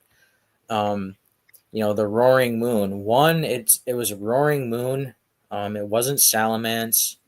That's true. I think if it was like Salamence EX, I think it would be better, rather than something that's like a new name or like, I don't know. I think that they just tried something like a gimmick and it just didn't really work. Like, uh, Got it. Temporal Forces is a I think Temporal Forces is a pretty decent set. One, just because it has like the dogs, which the dogs are like something that people kind of chase and collect, and they're a new form of them, especially coming off from Crown Zenith, where people really like the dogs. This was like a new form of the dogs, so it was kind of like I think that was in the start of the turn where it started Okay, becoming. so you agree that Temporal Force is kind of the start of like the comeback. Like it wasn't falling anymore. It was kind of coming back. Yeah, but I think that Obsidian Flames though wasn't very great. It's And it had just Charizard. it did have Charizard, but the Charizard, the problem with Obsidian Flames is that, what was it, a couple sets later, that what's it called, Paldean Paldean Fates came out, and the Charizard in that set is pretty much very similar. If not, it's just better. It's a shiny Charizard that looks very very similar to the one from Obsidian Flames. Like if you look at Darkness Ablaze, that Charizard was super hyped and it was hot when it came out. It was an expensive card. It was like up to $200, I think. It was, if not even more. And then Hmm. after time, when the shiny one came out, the rainbow one came out, nobody cared about that Charizard anymore because it was the same card, just less rare, and I think that's the problem with the Obsidian Flames Charizard. That's like the only hit in that set, and it's a lot less rare than the one that looks pretty much just like it, but a shiny version of it. Gotcha, gotcha. Okay, so pretty good answers. I think Paldean Fates in the beginning, although was like not very well received because it was too similar to Shining Fates, and Shining Fates had like left a really bad taste in people's mouths. But it did obviously recover with Bubble Mew being the top dog right now. Um, you didn't really hit at least my reasoning, but you had a lot of good reasons on why those errors did really bad. Um, I don't know how closely you look at, or I know how many packs you open, but I think the big change between the first four sets of Scarlet and Violet and on, starting with Temporal Forces, which was the uptick in my opinion as well, was the pull rates of these cards. Where in the first four sets, you would get either two SIRs or like an SIR and a gold every booster box. Do you remember that? You're right. I think that's also kind of what hurts the Obsidian Flames is, the pull rates. You're right on that. You pull the Charizard. I mean, if you didn't hit the Charizard kind of in a box, it was probably more rare than it would be to hit the Charizard, I feel like. Exactly. So now, do you how if let's say Pokemon kept those pull rates throughout all of Scarlet and Violet, where you would get an SIR every one or two every 36 packs. Do you really think we'd be in the market that we're in right now with how many of each copy of every card would be flooded into the market? Um, Because we would have because right now it's an SIR every other box roughly, right? Every other 36, every other box, about 172, maybe a little bit more than that. So if you were getting two SIRs every 36, do you really believe that a lot of these cards would be as expensive as they are now, and that the market would be this hot? Potentially, the only reason why I say that is because I feel like there's more SIRs now in these newer sets. Maybe not the black and white set. I'm not too sure how many are in there, but like Prismatic, for example, it's a super hard pull rate. But if it was easier, um, I think there's like the most SIRs in that set than any other set. So I just think that um, there's just more hits. So it's like the prices would still. I'm sure the prices would come down, but I think they wouldn't come down as much. Rather than a set that has like only like three SIRs in it. Like I'm not too sure Right. how many are in Obsidian Flames, but I know it's nowhere Six. near. It's six. Okay, Yeah, it's six. Prismatic is a little bit of a special case because it had no IRs and only SIRs, which is why it feels so bad to open. But if you were to take, let's say, like Mewtwo from Destined Rivals or Pikachu from Surging Spark or even Greninja from Twilight, if those cards were 4x more likely to pull, do you really think they would be as expensive as they are now? And because of no, that, do you think people would be buying as much as they are to rip or buying breaks to, get a shot at these cards? Right? No, right? no, yep, no, And so what if, I'm not saying this they're going to do this. I have no idea, but what if, every new era of Pokemon, they do tweak pull rates a little bit. What if they go back to making SIRs like a lot more common, right? Don't you couldn't you see some type of downtick in the market? Maybe. yeah, definitely, yeah, I could definitely see that. I think if they increased pull rates, I could see a downtick in the market. I think you're kind of spot on with that. I think they're creating the artificial rarity of keeping them low in low hit rates, and also they're keeping it scarce on shelves. You go to these big stores. I remember a year ago, you can go there and ETBs galore on the shelf. Now you go there and there's nothing on the shelf. So they're keeping it scarce both ways. One with the hit rates and two with the product. So I think if they continue to um, or if they change that and there's more hit rates as well as more product, the prices are going to go down for sure. But if there's I actually think the product angle they're doing pretty good on. I think they are printing enough. It's just there's the scalpers, the people that wait in line to grab it all before it gets like a chance to be on the shelves. Um, I think if they change pull rates though, I think that would like crush things because like for even just like yourself or anyone that's watching, like if you go back and just like think about how many packs you opened of every set and you were getting one or two SIRs per 36, like you're gonna have every SIR probably from every set, like yeah, it within make people you'd want to be rip a lot within less. what you bought. Right, you would have bought less, most likely, because then everyone has one, so no one's buying them, right? So Yeah, prices are probably going down or going to be lower. that's And one way they so could bring the prices down. You're right, actually. I think it is. I think that personally, that's what they, I think that's what they should do. And I think that's what they will do, where, um, they could maybe not make it as easy as like the beginning of Scarlet Violet, but maybe somewhere in between. And I think that would help a lot personally. Yeah, I think that's actually a great take. Because this products that do get produced, I mean bots. There's bots that just mass produce or mass buy these things, and I think those are the people that are probably leveraging themselves, but they're winning right now. And what's going to make them hurt is, yeah, I think that if they do make more hits in the sets. Like if you open a box, you're gonna like let's say Japanese, it's guaranteed a SIR or whatever in a set.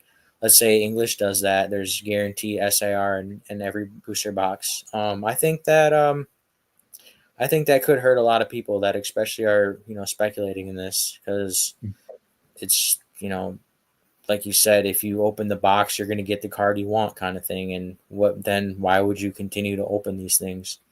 Exactly. And then what that would do is people would buy less. It would leave more product on the shelves, or it would leave more product in the hands of the people that are scalping.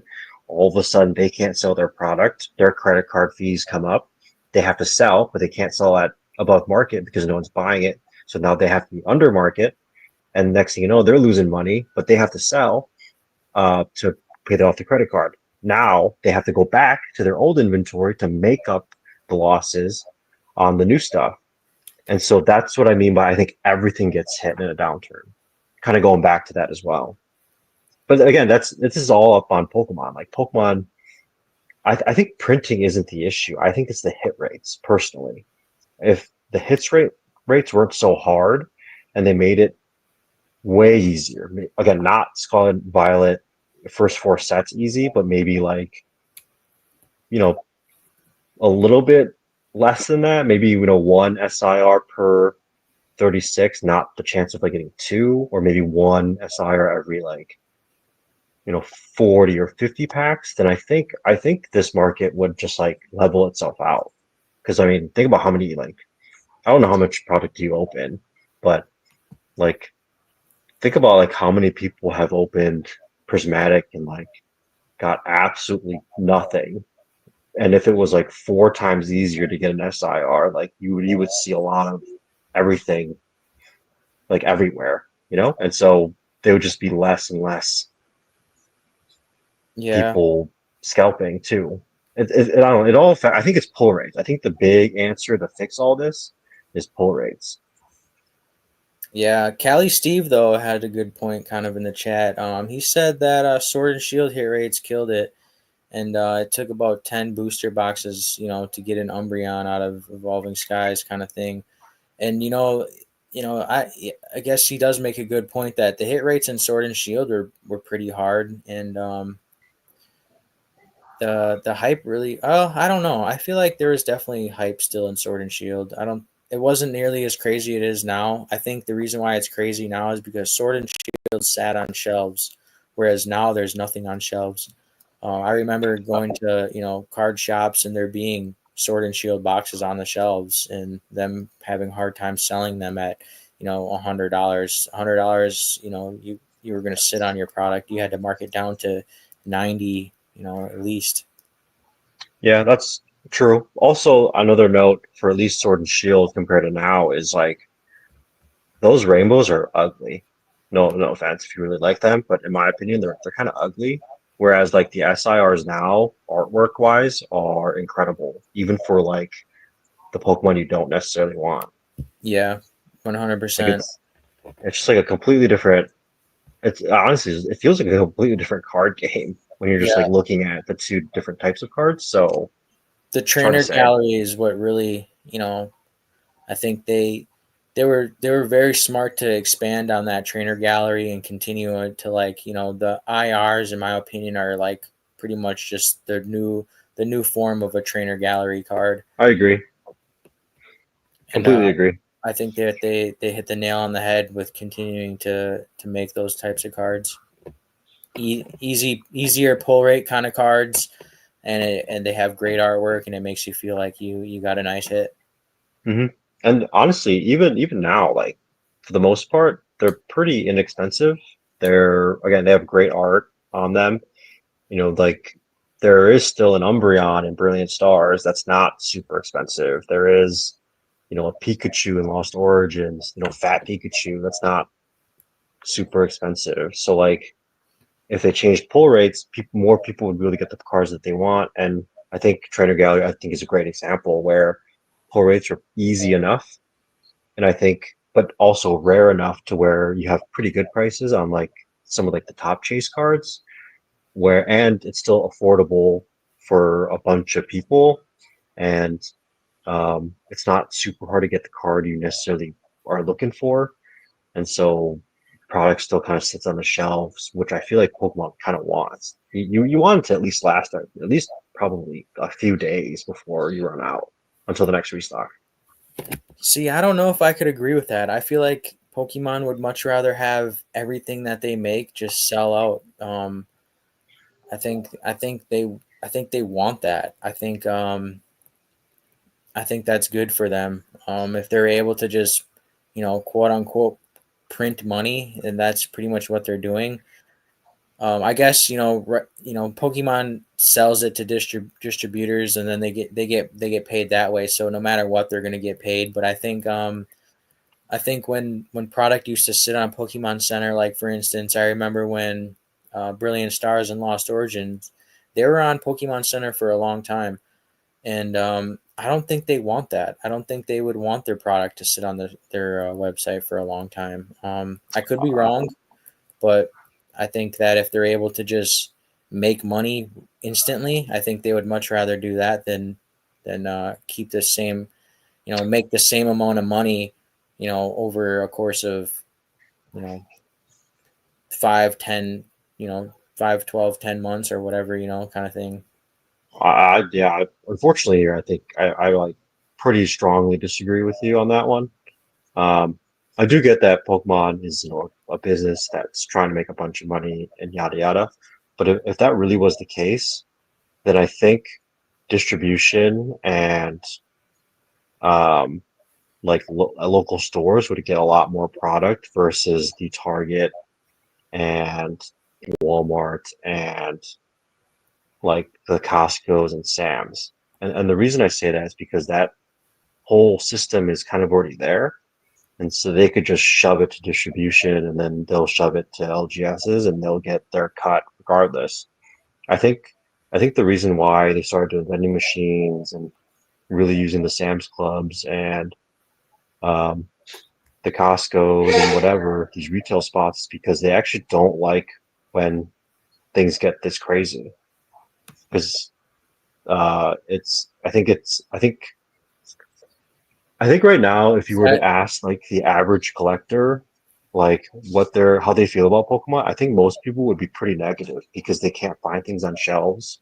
Prices are too high, and I think sentiment in general is pretty negative. And when things are just sitting on shelves and no one, I think the way I think what I'm trying to say is I think you'd rather have people have like a neutral feeling towards your product than negative. You think that's a way that they're sending them to these big box stores? You think that's a way for them to try to bring the prices down rather than giving them to like distributors to give to like game stores and game shops? Because usually when you sell it to a game store, they kind of market it at market price, whereas like these big box stores they sell at retail price. So Exactly. Exactly. If Pokemon was really about the money uh portion, wouldn't it make more sense for them just to produce the product and then sell it to distro at like just under market and then distro sells it to like just a little bit under market, like in between market and that to LGSs and LGSs just sell it at market? Like because but then I they can just just bump everything up. I think they hate this. I think that's why they're trying the big box store method because they know that the bad faith actors for LGSs and distributors, like they're the ones that have first, like they have the first chance to really mark up a product. Yeah, and I know distributors now are selling a little bit more expensive to these people that have businesses and stuff like that. So they're gonna keep the prices up if they sell to distributors because then they're gonna raise the prices because they want to capitalize on the market, and then it's just gonna continue to keep the prices high. Where I think that if they do try to mass produce them and send them to these big box stores, that I think that is a way for them to bring the prices down. But the problem is now the scalpers come into play where they're now going to buy it all up and put it on their credit cards and then hoard it and then sell it at market. So it's kind of you know the I don't know how they're going to combat that part then, but then like for instance going back to earlier what you said, make the hits easier, which I think that's a good way to potentially combat the scalpers. So Yeah, I think the making them easier is like the ultimate card that they can play. I'm sure, because it's Pokemon how large they are, like any changes like that take, a while to show up on in like a product line. So maybe they made that change like during Prismatic when everything was, kind of starting to get like really hot. And now soon with Mega, we're going to see the pull rate changes. At least that's my opinion. But yeah, I think that the reason they're trying so hard to go through retail is to keep prices down and prevent distro and LGSs from raising prices. Because like if let's say distro and LGS were the only ones getting these reprints, like these prices would be insane, in my opinion.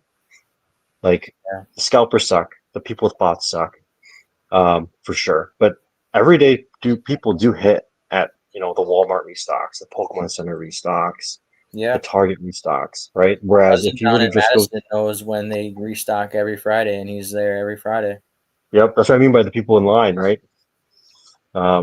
But at least everyday people have like a shot. Whereas if you were to go through, I think distro and like some bad faith LGSs, then like these prices would never come down because they would just mark everything up.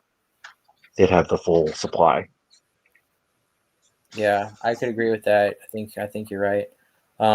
Pokey Painter has a good point. He says, or he thinks, or he says, they make more money selling at vending machines and selling to big box stores at a higher profit margin. I don't know if they do make a higher profit margin. I could be wrong, but I feel like their profit margin would be the same no matter if they sell it to distribution or if they sell it to big box stores. I feel like their profit margin is the same no matter what, but I could be wrong.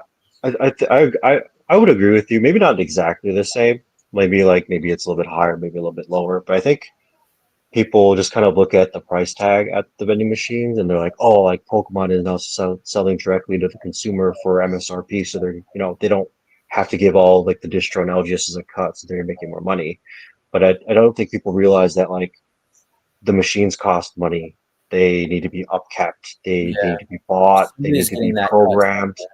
Yeah, you need to have an employee or multiple employees to go and restock on like, of whatever schedule that they have. Like all of that costs money to be able to keep that vending machine there. And I think that if you were to, I think, equal it all out or, subtract it all out or do the math, I think you're right that it would be pretty close to whatever they're getting selling it to that distro. Yeah, I think they're. I don't see how they could be making more or less. I feel like their profit margin is pretty similar to either. I agree. Yeah, somebody says that they're selling to big box stores to stop game stores from marking up the stuff. Yeah, so I'm Yeah, pretty see much that's agree. yeah, I'm in agreement with that. Like I think distro and again the bad faith LGSs are the real culprits to the price increases. Um, Personally, I think it's more distro because they're the first ones to get the product straight from Pokemon. So I think distro has got the bigger blame. But if you were to go big box store, at least you're getting MSRP or MSRP plus 10 or whatever they do, plus 5, depending on the store. Like I know, like for us here in Wisconsin, you have a Meyer up there? Yeah, Yeah, Meyer, is like, roughly $5 or $10 more per item. That's still better than what, if you're going to go to eBay. yeah. I think that if they are trying to get the prices down, I think that they're doing it the smart way by giving it more to the big box stores. Just because I don't think they want product to go under MSRP, and for a long time, product was under MSRP. I know a lot of Sword and Shield sets were under MSRP. I mean, that's where I MSRP for Sword and Shield was like $160. I picked up all my boxes for well under $160. So I don't think they really want things to go under MSRP, but I also don't think they want things to come out of the gate $250 either.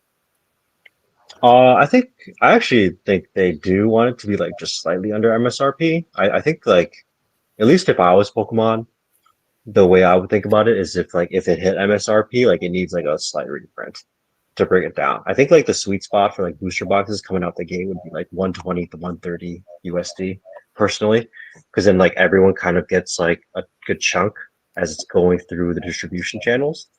But um, that's just how I would think about it. I'm not gonna be wrong. But that's just where my mind goes. Yeah, I mean, I think you have a good point. I think you have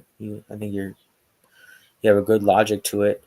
Um, Yeah, because then think about it. If you're the end consumer, aka us, we're happy because we're not paying 160. We're paying like let's say 130. The LGS is happy because they're getting a bump from whatever they bought from distro because it's for sure not going to be 130, right? And then distro is going to be happy because the LGSs can buy get all it their for stuff and they can $80, right and they'll $83 or whatever. right and they'll get their cut. from buying from Pokemon. So like everyone kind of makes like a healthy margin. So I feel like 120, 130 is kind of like the sweet spot.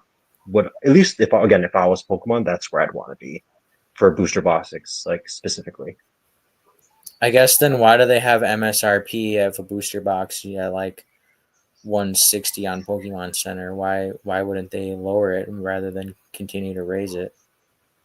Um, I think MSRP. I mean, it is just suggested. It's not necessarily like the price that you have to have, and I think it's because they do sell like by the pack, like sleeve packs and stuff.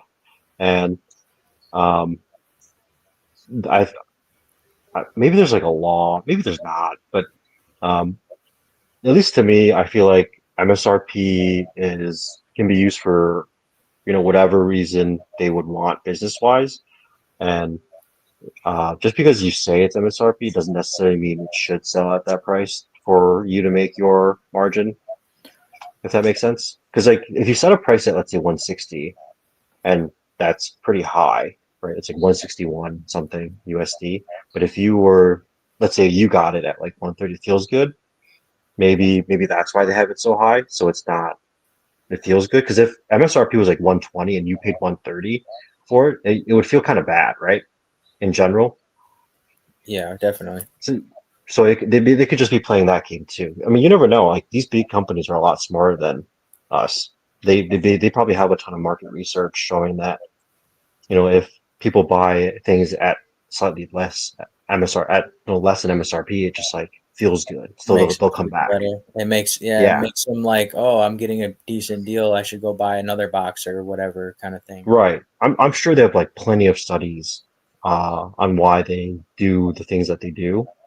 And so I mean that could be I mean who knows, right? But at least in my opinion, it's they kind of just use it as like if it hits this mark, maybe we should reprint it type of mentality. Yeah, Pokey Painter has a thing. He says that LGSs were struggling for long, putting out tens of thousands just to buy a release and only make $10 a booster box if lucky. I think a healthy market going forward for everyone is 130 to 140 on a new set. Yeah, I think so. I think that's a healthy market. I don't think Pokemon wants boxes to come out above 200, $250. I think that's something that they don't want to do. And I definitely don't think they want booster boxes selling for $80 either. So I think the sweet spot would be around that price. Yeah, definitely. Because like you said Yeah, I before, agree. you're getting it under MSRP, so it makes people think that, oh, I'm getting a pretty good deal. It would make them want to buy it. If they're able to get a box for 130, and like MSRP or whatever is 160 plus or whatever it is, I think that it makes perfect sense. Whereas like the logic of wanting to buy it. Whereas like if it's over $20 over MSRP, people are maybe less likely to buy it, kind of thing. I mean, I'm Yeah, not buying any of these new sets because they're way overpriced, so I'm not buying them. I don't know who same. is, I don't know why you would. The Journey Together is like the perfect example. Like I don't understand why the booster box is at like 220 and the top card is like 120 bucks. Yeah, I couldn't tell you either. I think these new sets are just it's because people can't find them, and it just it's hype, and I don't know. I don't know. I'm not too sure why they're so expensive. I think just everybody's always on to the next set because I think a lot of new people are in the hobby, so they're in it. They're in the now. Where like a lot of people don't really go back, kind of thing. They just go That's forward. true. That's also true. I mean, there could also just be like Pokemon isn't reprinting booster boxes because if you do reprint a booster box, it most likely is going through distro and LGS, and it seems like they're trying to do retail only. Like we're getting like pseudo reprints and like that recent Venusaur Blastoise box, Yeah, or like these collection boxes in general, where like we're getting slightly older sets for MSRP, but they're not selling out anymore, right? and they're People in don't want different them as much, colors. right? And like that's not going to distro, or at least probably most of it's not going to distro. Like a lot of that stuff can go to big box stores. So I think maybe they just shifted their focus away from booster boxes for reprints and doing collection boxes. That way they can like fill these retail shelves and get more people to be, get a chance at MSRP, which is why, I believe that they don't like prices at, where they're at right now. Like they don't want to sell out right away. They would rather it be like a smooth, product that's on the shelves for like 5, 6 days or whatever until the next restock. Okay. Yeah, I could see that. I understand that. They want people to stay engaged, whereas like if you can't find the product, how long are you going to actually stay around for, So Exactly. Exactly. because I think there's going to be a certain point where people are just going to get bored of it not being able to find things, and especially if prices are super expensive. um, and I guess like I said too a little bit earlier is that people like to look at what's now and look forward rather than like go back and try to like find things that are maybe undervalued or whatever, like for instance just like the sword and shield stuff, like how like that stuff is relatively close to the same price as Scarlet and Violet stuff, where it just doesn't make any sense because that stuff is way out of print. And just I think just more eyes are looking at what's out right now, and if they can't find it, then they're gonna maybe go away rather than go look at stuff that's older. True. I haven't checked in a little bit, but last time I checked, like like Battle Styles was cheaper than Journey Together, which is like insane to Yeah. me. Like Yep. Battle Styles is like $210, which yeah, like Journey every Together's at Scarlet like and Violet set 220, is more than that. right? It's crazy, man. It's crazy. Yeah, that just doesn't really make too much sense to me. And like I can't imagine that they printed more Battle Styles than they printed more Journey Together or whatever, or Nah, more. not. I don't even think it's close. Honestly, I think there's way less Battle Styles out there than Journey Together. Yeah, I could agree. I think that the newer stuff, Scarlet and Violet, is even more printed than Sword and Shield, and I think we all thought that um, Sword and Shield was pretty printed pretty heavily. I know that the True. numbers show that um, there's been less cards printed this year than last year, but I don't I don't I don't know. Really? Is that true? Yeah, I believe so.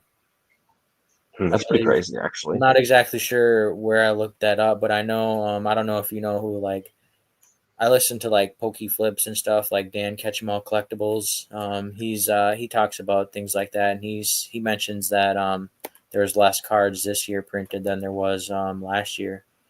Hmm. Not by a ton. I know there's like 14 billion or whatever printed, but there's been a little bit less cards printed this year than there was last year. So I don't know what necessarily 14 that means billion? though. So You remember when like Evolving Skies and like Fusion Strike was coming out and people were freaking out about 4 billion cards being printed in a year?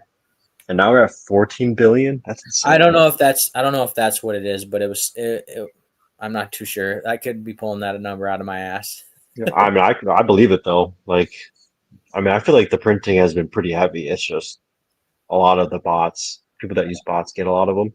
Like, Yeah, um, I think more uh, people are hoarding product now than ever before. true. Which is why I went back, going back to the whole credit card thing. I think there's a lot of people sitting on products, just with, using their credit card. And I think eventually, the time's gonna come. Yeah, I need to go grab my charger real quick. So if we're gonna continue this, I'll be back in 1 minute Okay, here. I'm up to you. I know that you said that you might have a cutoff here, but up to you. I'm down to keep going for another 20ish minutes or so, 20, 30 Okay, minutes. cool. I'm just gonna go grab my charger.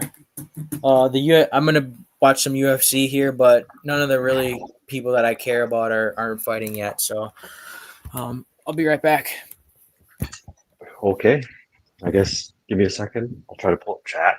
Maybe read some things. I didn't have chat up open this entire time. My bad. Let's see.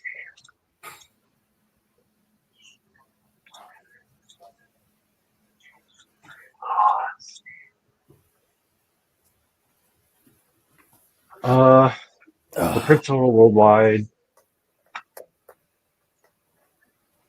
is a ton in China and other countries now. Also, that's true. China is now a player. I think the only reason why China is relevant though in this is that they have exclusive product. Like yeah, Whereas like the what is it, the Gang Good shoe or whatever they're calling it. yeah, I think if China didn't have exclusive product, I think it would be just like Korean, super illiquid. Nobody really wants it. I agree. So it was 11 billion and 10 billion this year. Okay, so Emperor of Nostalgia said 11 billion versus 10 billion this year. Wow, that's still a lot. I Oh, mean, I need to turn my AC on too. Actually, how is it not on, man? I'm dying over here. it's on, but I had it at 73. I needed to turn it down. Gotcha. I Did you get try to what? try to keep it around 73 throughout the day, and then when I sleep, I like to turn it to 70.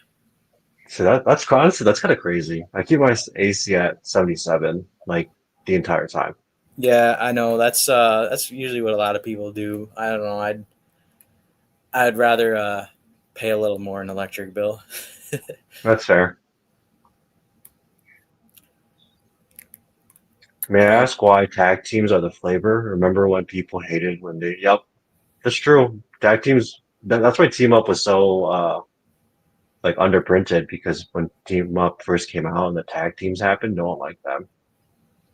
yeah, yeah, I think It's like the full arts actually of like XY. Like no one really liked the full arts of like XY, and now everyone loves them. yeah, that's interesting too. Like the full arts and XY, there was a certain point where those were nobody cared about those. Everybody wanted like the alt arts. We're during the alt art phase. Nobody cared about the full arts in XY. Right? Yeah, I just think it's the flavor of like the quarter, the 3 months that we're in. Eventually it'll change. I'm sure we'll get like another full art trainer season or like a illustration rare season. I'm sure we'll get like a. I mean, I feel like we're kind of like in like a Gengar season right now. Yeah, especially with Phantom Forces skyrocketing. Hmm. That's why I think that this Mega Gengar, I think artwork plays a lot in it. They could screw it up by like kind of having like shit artwork, but I think I've been saying this for a little while now. You can fact check me on one of my old, real old lives, but uh, I think Pokemon's gonna drop the ball if they don't make Charizard fighting Charizard like the two Mega Charizards, Mega X and Mega Y. Whereas I remember in the anime, there's an anime scene where the two Charizards are fighting each other. I think if they do that for this Mega Charizard that's coming out, it's a no brainer that this it's gonna break the hobby kind of thing. But they could also like screw it up in a way where I think the original Mega Charizard from XY Evolutions is kind of meh. It's okay, but I think if they do something that doesn't really I guess like break the hobby you can say and just kind of like make a meh card, I think that will play a huge factor in how high this hype can actually go. True. I mean, this whole hype. I mean, I'm sure you've seen it, but like the Gengars, man, like the current hype is like Gengar. I think I saw recently like a one of those like trick or treat Gengars from like the most recent year, like a PSA 10 sell for like $100. Yeah. Like it's Yeah. insane. But I just bought a Trick or Treat Gengar not too long ago for it was a PSA 9, but I got it for $10 and I'm like that's just a steal in my opinion. That's less than the grading fee and like I don't know. I think in the future that um the Trick or Trade Gengar could potentially have room to grow. I mean, same, especially with Gengars so hot right now. Yeah. Uh, I could see like going back. I could definitely see like a Mega X, Mega Y Zard. Let's say battling, kind of like in the air, like the Lucario Venusaur that's coming. Yeah, I think that would like be insane. I think that would be something that they I think they. I mean, I'm not an artist and I'm not somebody that makes decisions in Pokemon, but like that's what I'd be telling them to make. Like in XY, the cartoon, they actually there's actually a scene of them battling, and that like is one of like the probably the coolest scenes kind of thing, coolest episodes. So it's like if they can capture that on a card, I think they're winning into the future kind of thing. But they could fumble the bag and make something kind of that's just meh. Like the Charizard V where he's fighting Venusaur, like that card kicks ass in my opinion. If they do something similar to that with the Mega Charizard, that's something that they should be doing in my opinion. Yeah, I agree. I think they're all kind of nice. I mean, there's that Charizard V, there's the Crown Zenith, Mewtwo, and Charizard. There's now the Lucario coming. I think action shots are pretty good with like other Pokemon in them. Definitely, I think they should do more of that in my opinion. I like the action shots where they're like battling. You know, it. That's that was like in a way like the whole point of like the games and stuff is to battle. So if they can bring that out on a card, I think that's what they should do. That's true. I think Also, I don't know if you've noticed this kind of in topic, but have you noticed that like the first set of Mega is going to be Lucario Venusaur, right? And now we've like gotten teased that there's gonna be like a Charizard Gengar. Doesn't it kind of feel like they're just like following XY and just like taking those first couple sets, putting them all into one? Maybe the next set will be like the Groudon and Kyogres again. Rayquaza kind of thing. Yeah, they're just gonna go down like the XY line, which is basically with new art. At least that's how Yeah, I feel. I feel like that's what they should do, in my opinion. I don't really want to see them making more mega cards. I know there's going to be a mega Dragonite, but Yikes. yeah, the Cali Steve says Dragonite with head wings. Yeah, I know the Dragonite, mega Dragonite's coming. I feel like they should just reiterate the ones that they already have, in my opinion. I don't, I don't really like that. I don't know. Like I don't really like that they changed like some of the Pokemon. Like I was talking earlier about how I did like the dogs from Temporal Forces, but Hmm. I don't think they should do that. Continue to do that into the future, where they're constantly like changing how the Pokemon are, kind of thing. I think I don't know. I don't think that's a. I don't really I, know if I like it.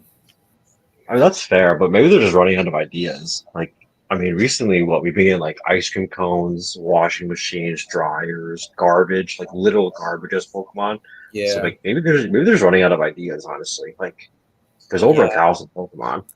I just don't want to like see, and I don't think it's something that'd be healthy. Like if they make, you know, Mega Lugia, Mega Ho-Oh, Mega Entei. I don't think that's like something that they should do. That's just my opinion, though. Gotcha. You know, uh, this might just be. I'm not trying to ask this to be like offensive, but you know, maybe think because I've had these moments too where like I'll have a take like that and be like, is this like one of those like boomer takes where like I want things to kind of just stay the same like they were for me when I was a kid, and now that I'm getting older and like changing things up and I don't like it. Do you feel like maybe it's like one of those takes?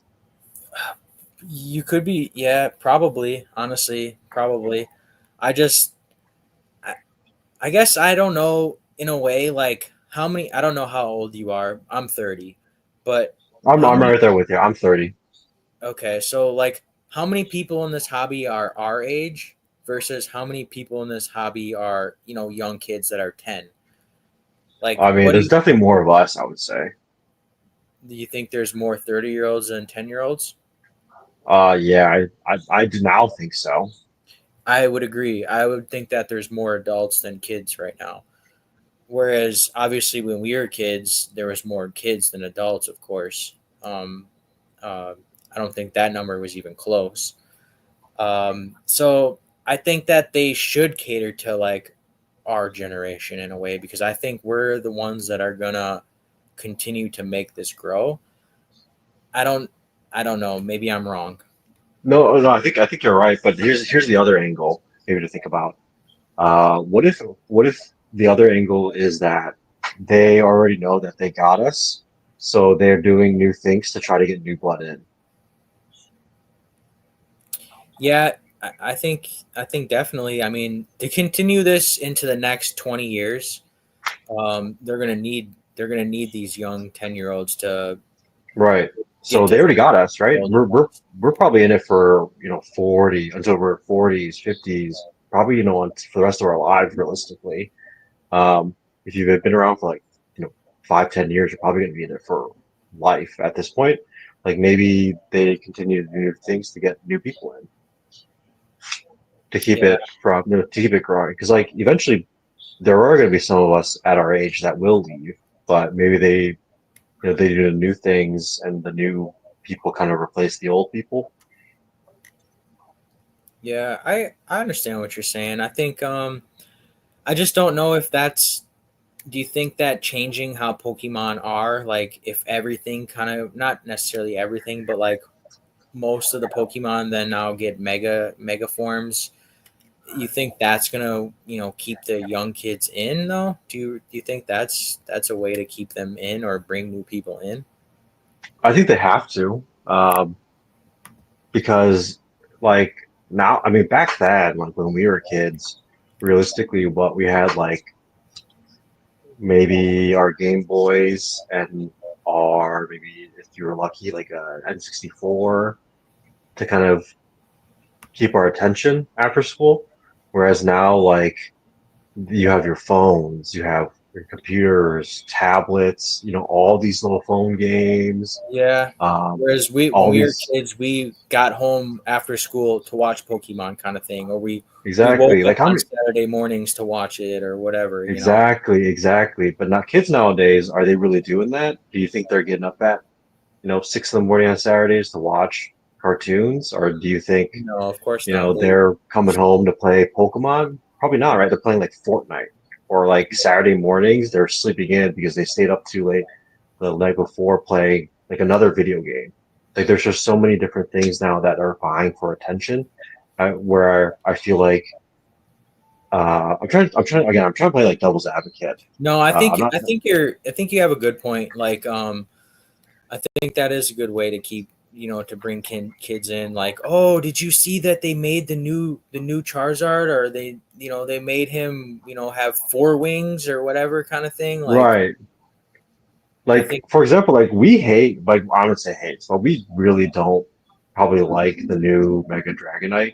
Like it's a little weird, but I mean, who knows? For kids, maybe that's like it. Like, oh my God, Mega Dragonite looks so cool.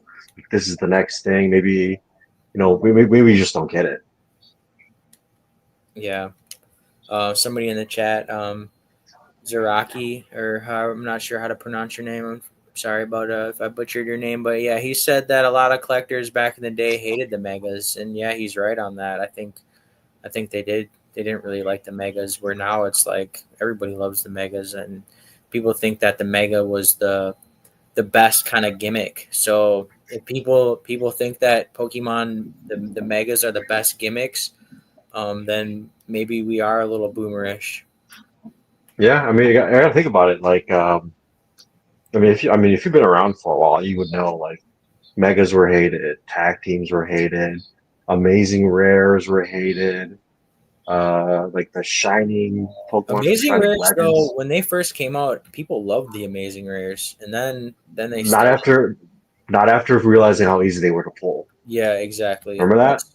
Once the newer sets kind of came out, and then like we started getting the trainer gallery and things like that, people didn't care about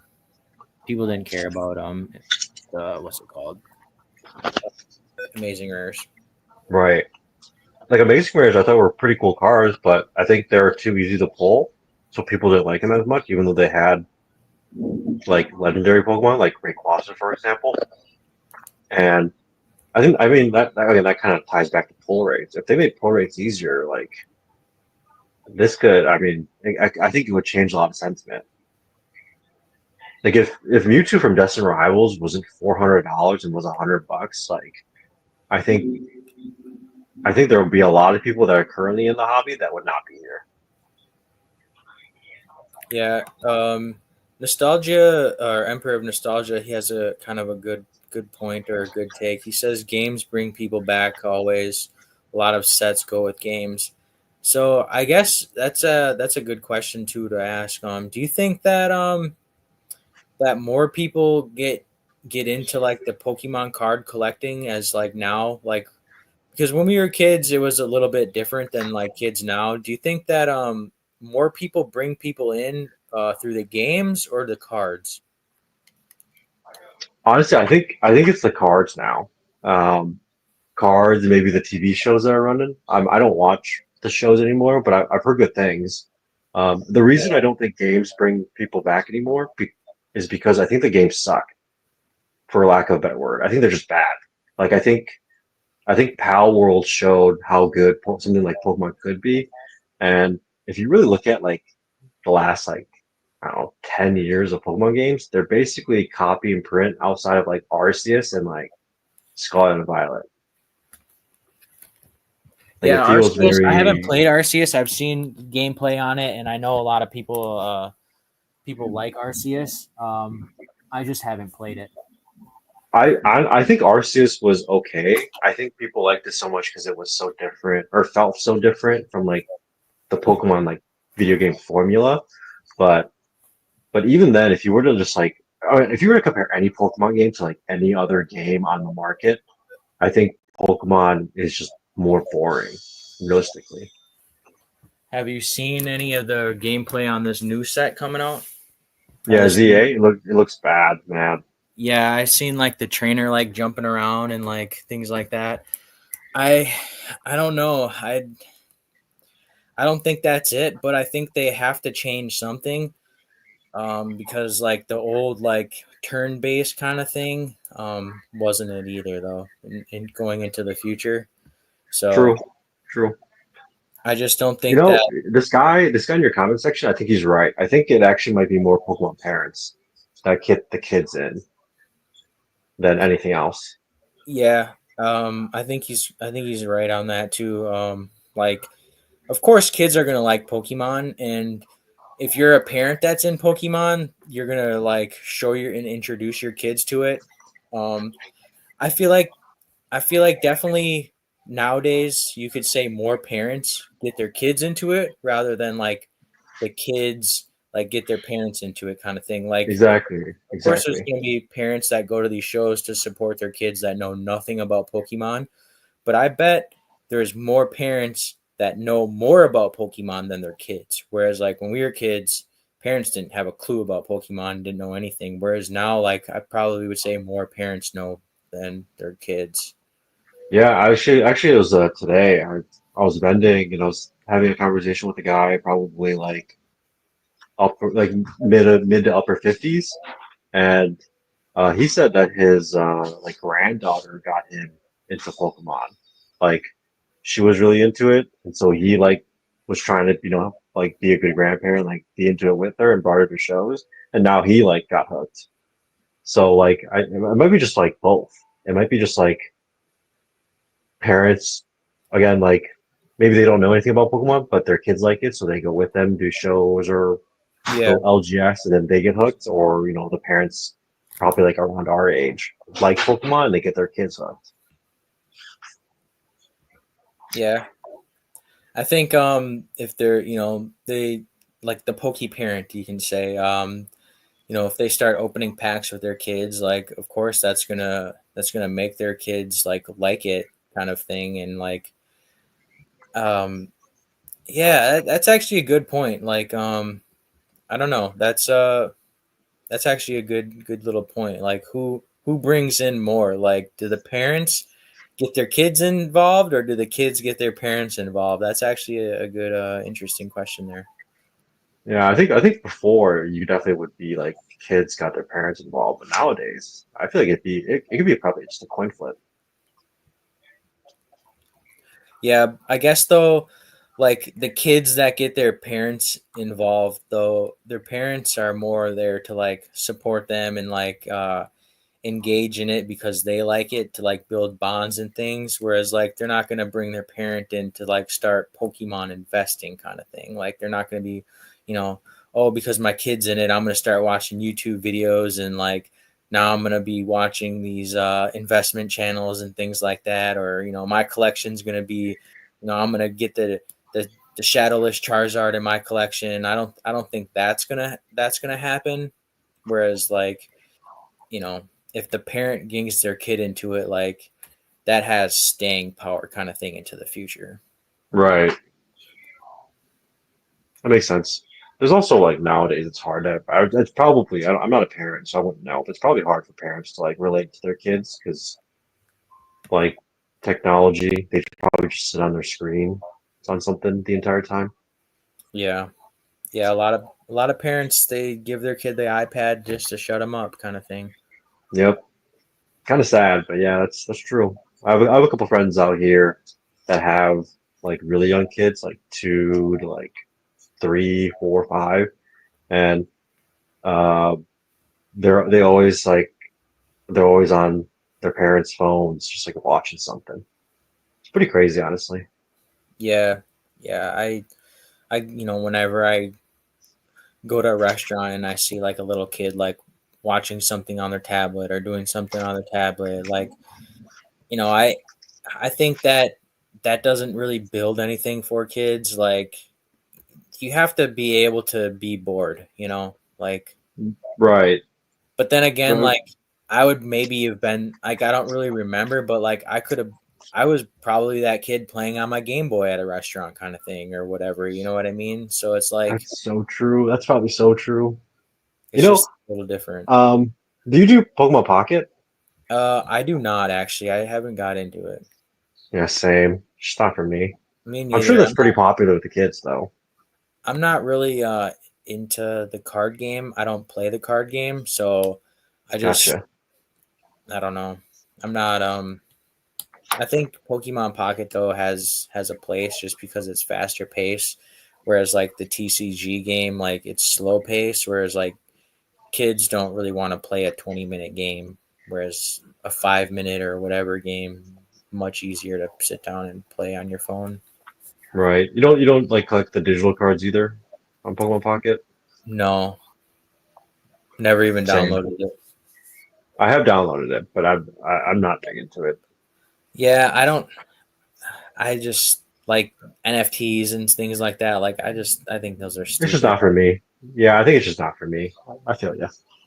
Yeah, and who knows, maybe in the future like the virtual world is the thing, but I don't think I think once people become more and more like virtual, like um the things that you can hold in your hand just become way more valuable. Like if you look at DVDs, for instance, and like VHSs, for instance, like there was a point in time where you can go to the store and buy, DVDs for $1. Now, since everything's so digital, like DVDs are expensive again True. because Very like true. just they don't make DVDs anymore, and like the old things that you can hold in your hand just become more valuable. Very true.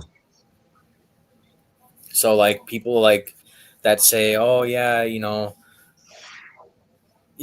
the online virtual collection." Like I just think that makes, real things much more desirable. Like NFTs, I just never got into. Like I couldn't see myself like holding NFTs as like an investment. Like I would much rather hold something in my hand as an investment than a virtual pixel on a, internet. Yeah, I agree. I think that's why we're both into cards, though. Just it's like fun, not only collecting, but it also makes sense to spend a lot of money because it's an investment, or at least it feels like it. Yeah, at least in the recent years, like seeing as like Pokemon's been my best investment. Like I don't know why stop kind of thing. Like why just stop investing in something that I've seen the most gains on. True, true, and I think a lot of people feel that way, which is why it's so hot.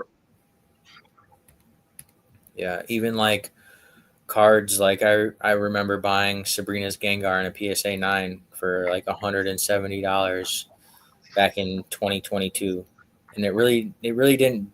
Maybe it was 2020. No, it was 2022, and like maybe the card hasn't done a lot like for a year or two, where it kind of just sat around like the 200 $250 range. Um, but then there's just a certain point where things just spike, and there's really no reason why. And now it's like $1,000 card. And I think that's exactly like we'll get into it. Yeah, it's like no, there's no real rhyme or reason why cards go up or cards go down. I just, I mean, the more people in the hobby, the more eyes on different things, and obviously, if they're able to capture the younger generation, I just don't. I think this has staying power. I mean, I see kids all the time at card shows collecting things, and who's to say when they become, adults and have adult money, what are they going to spend it on? Like, if they continue to see their collection grow over the years, like they're going to be like, I remember buying that card for $20 and it's now $200. Like, that's going to make them want to stay in it. Exactly, and they're doing it with their parents now, so they're starting small, but maybe they'll leave the hobby for a little bit, come back in like 3, 5, 10 years, and they'll be like, "Oh my God, my collection that was worth like $100 is now worth like a couple thousand," and then they come back.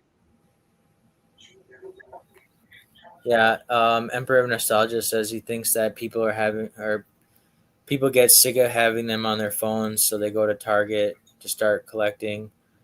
I agree with you all. Telling people coming to the yeah, I think that's true. I think if people like have them on their phone, like for instance Pokemon Pocket, because actually I know there's uh like my That's true. girlfriend's family, they have young kids, about like 5, maybe 6 year old like little girl, and her dad open cards on Pokemon Pocket. So like, who's to say like she's, maybe she will eventually will start wanting like real cards kind of thing. So like, I know, I think that that could also potentially bring people to cards because they see it on their phones and stuff, and then they would want the real thing. True. It could just be just like something that they could do together, like this guy said. Like if you're just, I mean, when you're like on like a screen, realistically, you're just doing it by yourself. So maybe when you have physical cards, it's more of like a group thing, and we can like hang out, especially with like your kids. I'm sure if you're a parent and like in this day and age, if they're like have access to a screen, you're probably not hanging out with your kids as much as you probably want to. Yeah, that's true. This is definitely a way for parents to engage with their children. It's true. Son of a Merc says boomers kept Disney alive, millennials got Pokemon, and yeah, I think that's true. I I think that has a good point. Um, the boomers definitely were like kind of like the time of Disney in a way, and they brought it down to their kids. I mean, Disney also like continued to make films and make things, so they got the kids engaged. And I think Pokemon does that well too. So if Disney can stay alive and these Disney characters can have popular, um, I think that Pokemon has legs too. And I think that Pokemon's a little bit different because people like, even when I was a kid and you were a kid, I think more and more kids collected Pokemon than played Pokemon, and I think that's definitely still the case. They just do a good job of bringing people in to collect. Um, and I don't know how they do it, but they just they get people to collect Pokemon rather than play it, which is kind of interesting because every other card game, more people play the card game than collect it. Like if you look at Magic, more players. Yu-Gi-Oh, more players. Lorcana, there's more players. One Piece, you could maybe argue either way, but I think there's probably more players in One Piece. Like Pokemon's the only one that has like a ton more collectors than players. Every game has more players than collectors. Pokemon is very unique in that respect. I do a lot of One Piece. I like One Piece. I have cards of One Piece that I like to have bring to shows and stuff and vend with. Uh, like Pokemon prices are dictated by how much people like the card versus like One Piece, where everything is driven by playability. Yeah, Like everything. Like exactly. Yep. there was a card I had that was like $30, and it was one of the more popular characters, not like super popular, maybe like mid tier, and it was like $30, which was nice. And then it got banned, and then the alt art that I had went from $30 to under three In One in like Piece. yeah, and that happened like 3 days. So it's all driven by uh playability. I think the only thing that's like people really collect are like the top chases in One Piece, like the mangas and stuff. Like no one's building up sets like they do in Pokemon. Yeah. Yeah, that is one thing that's interesting about Pokemon is that there's always been more collectors. Maybe not necessarily in like the dying period. I know Pokemon kind of died for a little while, um, back in the early 2010s and like the mid era type. Um, Maybe there was more players then than there were collectors, but I think Pokemon was always a collector based hobby, like rather than player based.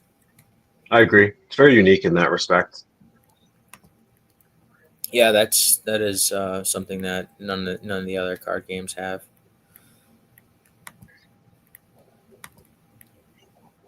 Yeah, yeah, Magic the Gathering with the new Spider-Man TCG collab. I think Magic though.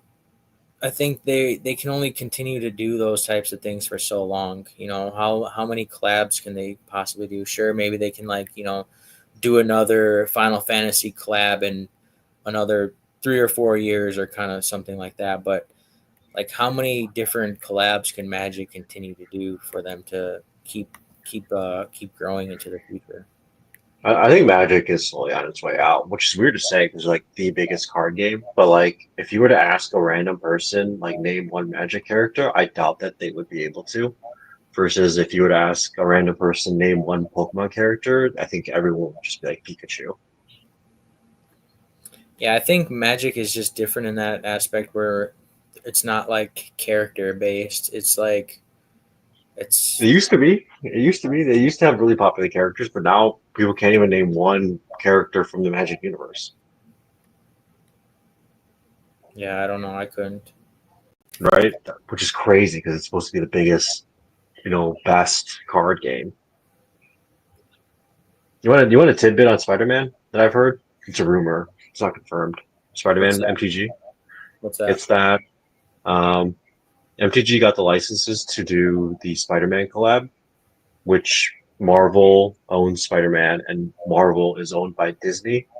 And if you look, Magic doesn't have the online digital rights to the Spider-Man IP, and so what they did is they released a like online only set where it's basically the exact same cards, but just like with a Magic skin instead of the Spider-Man skin. And yeah, this is just rumors. I heard that like um, Magic, after they got the physical rights to Spider-Man, Lorcana, who's owned by Disney, um, caught wind of it and they got mad because they're potentially doing like a Marvel. They're going to bring the Marvel universe into their game, and so they went to like the head of Disney to shut down any further IP agreements, which is why they couldn't do the digital, and they can't do any Spider-Man reprints. So this is a like a true one and done print run. Oh, he's gone.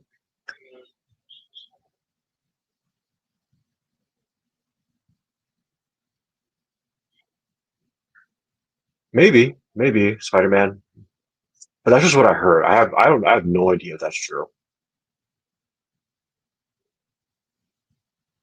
I agree that Magic is slowly turning into like an IP type game. I don't know if I would say it's similar to Weiss and Unit Arena because My both internet those went games out. still. Sorry. No worries. I'm just answering. I'm just talking to your chat. Yeah, my Uh, internet for some reason went out for a second. I don't know why.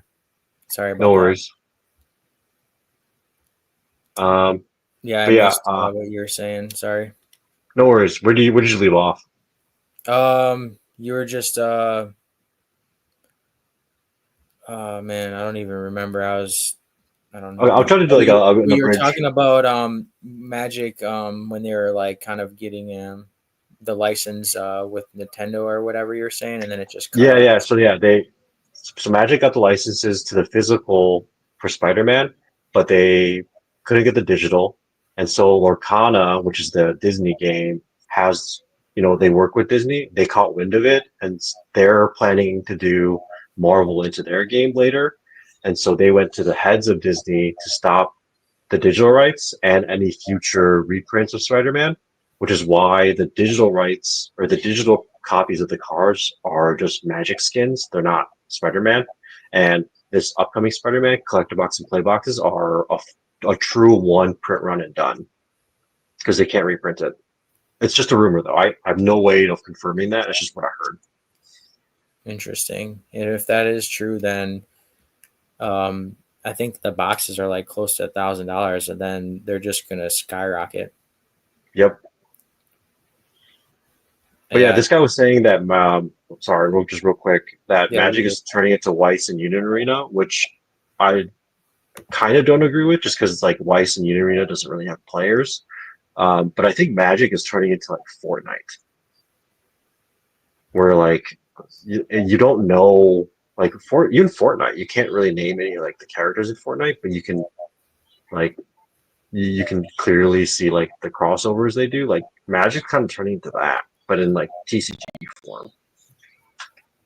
Yeah, I don't know. I guess what's weird about Magic and Spider Man is like why would somebody who knows how expensive these cards are, but why is somebody going to pay an expensive amount to collect these cards? Because the players aren't paying a ton of money for these Spider-Man cards. It's more of collectors.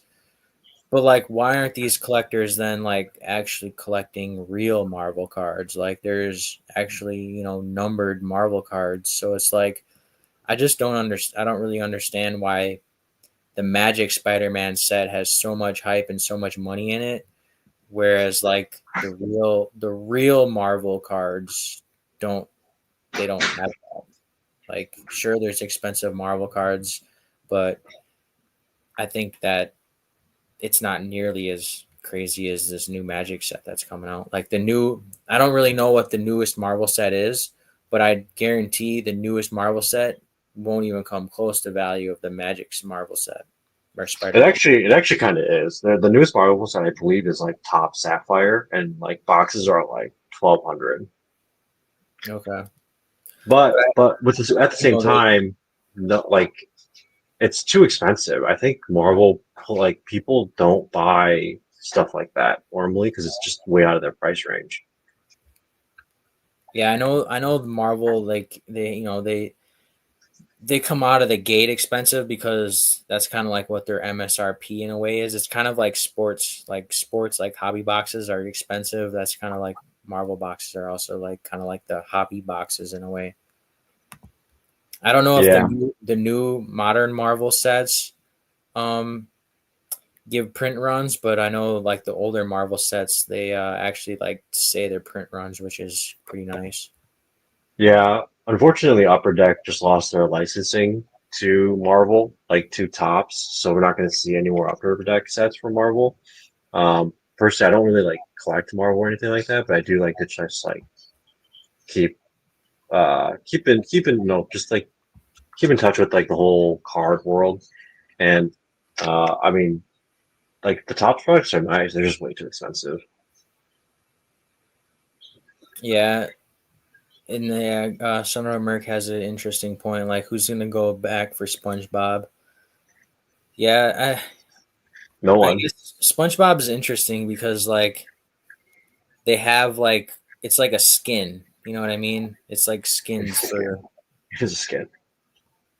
yeah. So it's kind of interesting because they're not their own unique cards. Whereas I'm not sure if the Marvel set is gonna be their own unique cards, or they're going to be like skins that I They don't. are there. So a lot of these like different IP sets are now getting their own card, like unique card, but they get reprinted into like a normal Magic card like later down the road, usually. Okay. So it's basically you're just reprinting the same exact card, and in a game where like playability is all that matters, like those even like the quote unquote collectible cards go down in value. Yeah, I don't know. I think the Lord of the Rings cards have room to stay though. Like I don't know. I think I think those unique type things are kind of cool. Like just because there's not, there was Middle Earth, but like I don't know. I think like the Lord of the Rings set has decent room to grow just because like Magic, I don't know. Magic kind of like gives more of like the Lord of the Ring vibes, whereas like SpongeBob just doesn't make sense. Okay, well, okay, then would you? You know, you said it's got room to grow. Would you buy any of these Magic Lord of the Rings cards over Pokemon? Mm, Anything? no, No, right? Yeah, but there's just no way, right? that's just because I'm not a Magic collector. So, but there was a point where I wanted to buy like the Ring card, but it was more of the old Ring rather than Mm, the one from Middle Earth, which is a lot older than the new stuff. right. So I don't know. Yeah, I Because guess this, maybe though as a collector, like SpongeBob has room to stay, but I don't know. Like there's also isn't there like old Nickelodeon SpongeBob cards that like nobody cares about? yep, it's unfortunate. I'm sure they look cool, but it's just no one cares after. It's like they're really cool for like the first couple weeks, and then like the next thing gets spoiled, and everyone just forgets. Yeah. Merck says splitting fan base, but who knows? People like options. Yeah, I mean, I think if somebody's gonna play the card, like if you're a hardcore Magic player and you can buy, it's the same with Pokemon. Like, would you rather just, if you're just a casual person, of course you're just gonna buy the basic card. But if you're somebody that's like, you're kind of like got a lot of money in a way, like why not deck your card out with alt art or your deck out with SIRs or alt arts? Like why would you want the cheap version, the $2 version when you can buy the $200 version? It's kind of like a way to flex, and I think the flex culture is always going to be a thing. Yeah, it definitely depends on game though. I think like One Piece, like the games where like there's a lot more players, so like every other game in Pokemon, it's like that. But for Pokemon players, they all run like low rarity. Yeah, because well, you have to shuffle your deck, so it's like You want to ruin them? yeah, I think you'd be kind of foolish to like, shuffle these expensive cards and like, I don't know. I think because that kind of goes back to like, I think there's just more collectors. And I think if you're somebody that's playing the Pokemon game, I guarantee you also collect. I don't think you're just a player. I think you're also a collector. So I think there's always going to be that sense of value. Like I don't want to ruin my cards because I know what they're worth and I'm also a collector. So it's like it kind of like it makes people not want to run the highest rarity because they have that in their collection. So True. Whereas any of the other playable games, they'll run high rarity, and then when it's out, they don't need it anymore. They'll just sell them and move on. They won't. Most people don't keep collections for these other games. yeah, I could agree with that. They're just not as collectible. One Piece is too early, and I think the problem with One Piece is they don't have enough characters. So like how many times can they reprint, Luffy and things like that for it to actually have staying power? True. I agree. I mean, I like One Piece a lot. Like, I'm a big One Piece fan, just like in general. But I agree with you. I think really the only collectible stuff are like the super high rarity, and I think those are too expensive for most people. Yeah, I think that's One Piece's only problem. Like I know it's a good anime and things like that, But I just think that going into the future, if they continue to print these cards, let's say 5 years from now, like how many different Luffy's are they going to have? I think that's something that's just going to hurt the hobby or hurt One Piece in general. That's true. Whereas Also, like One Piece is actually in a very interesting spot. They never did rotations on their cards like Pokemon does, where they go out of print, you know? mhm. They're starting that next year. Their first four sets are quote unquote like rotating out, like most of the cards. And so we'll find out very soon here if One Piece has true collectors and the values of these cards that were once playable stays, or if everything just kind of drops. Okay, yeah, that'll be interesting to watch because like I know like the Zoro and the Nami and things like that. Those cards are expensive, but like you said, are they expensive because they're playable? Because I don't know if they are or not, or are they expensive because collectors want them? Exactly. It'll be very interesting to see. Like Like, are those cards playable? some of them are, yeah. Like some of the cards from like the very first set, Like are Nami, you for really instance. I know that's an expensive card. Is that a playable card? Nami from the third set is, yeah. She's got a very unique like win condition that makes her like very frustrating to play against, but she's very strong because of it. I don't know if you've played card games in general, but when you like run out of cards to draw, you technically lose instantly. Yeah. Uh, Nami though, if you deck out like that, you actually just win. Okay. Interesting. So yeah, you're not really playing the game. You're just like playing against yourself to just draw as many cards as possible. And so she's really strong because of that, because you're just playing by herself. So we'll see. We'll see. I mean, Nami's probably the most popular female character, and so we'll see if her value drops after she rotates out.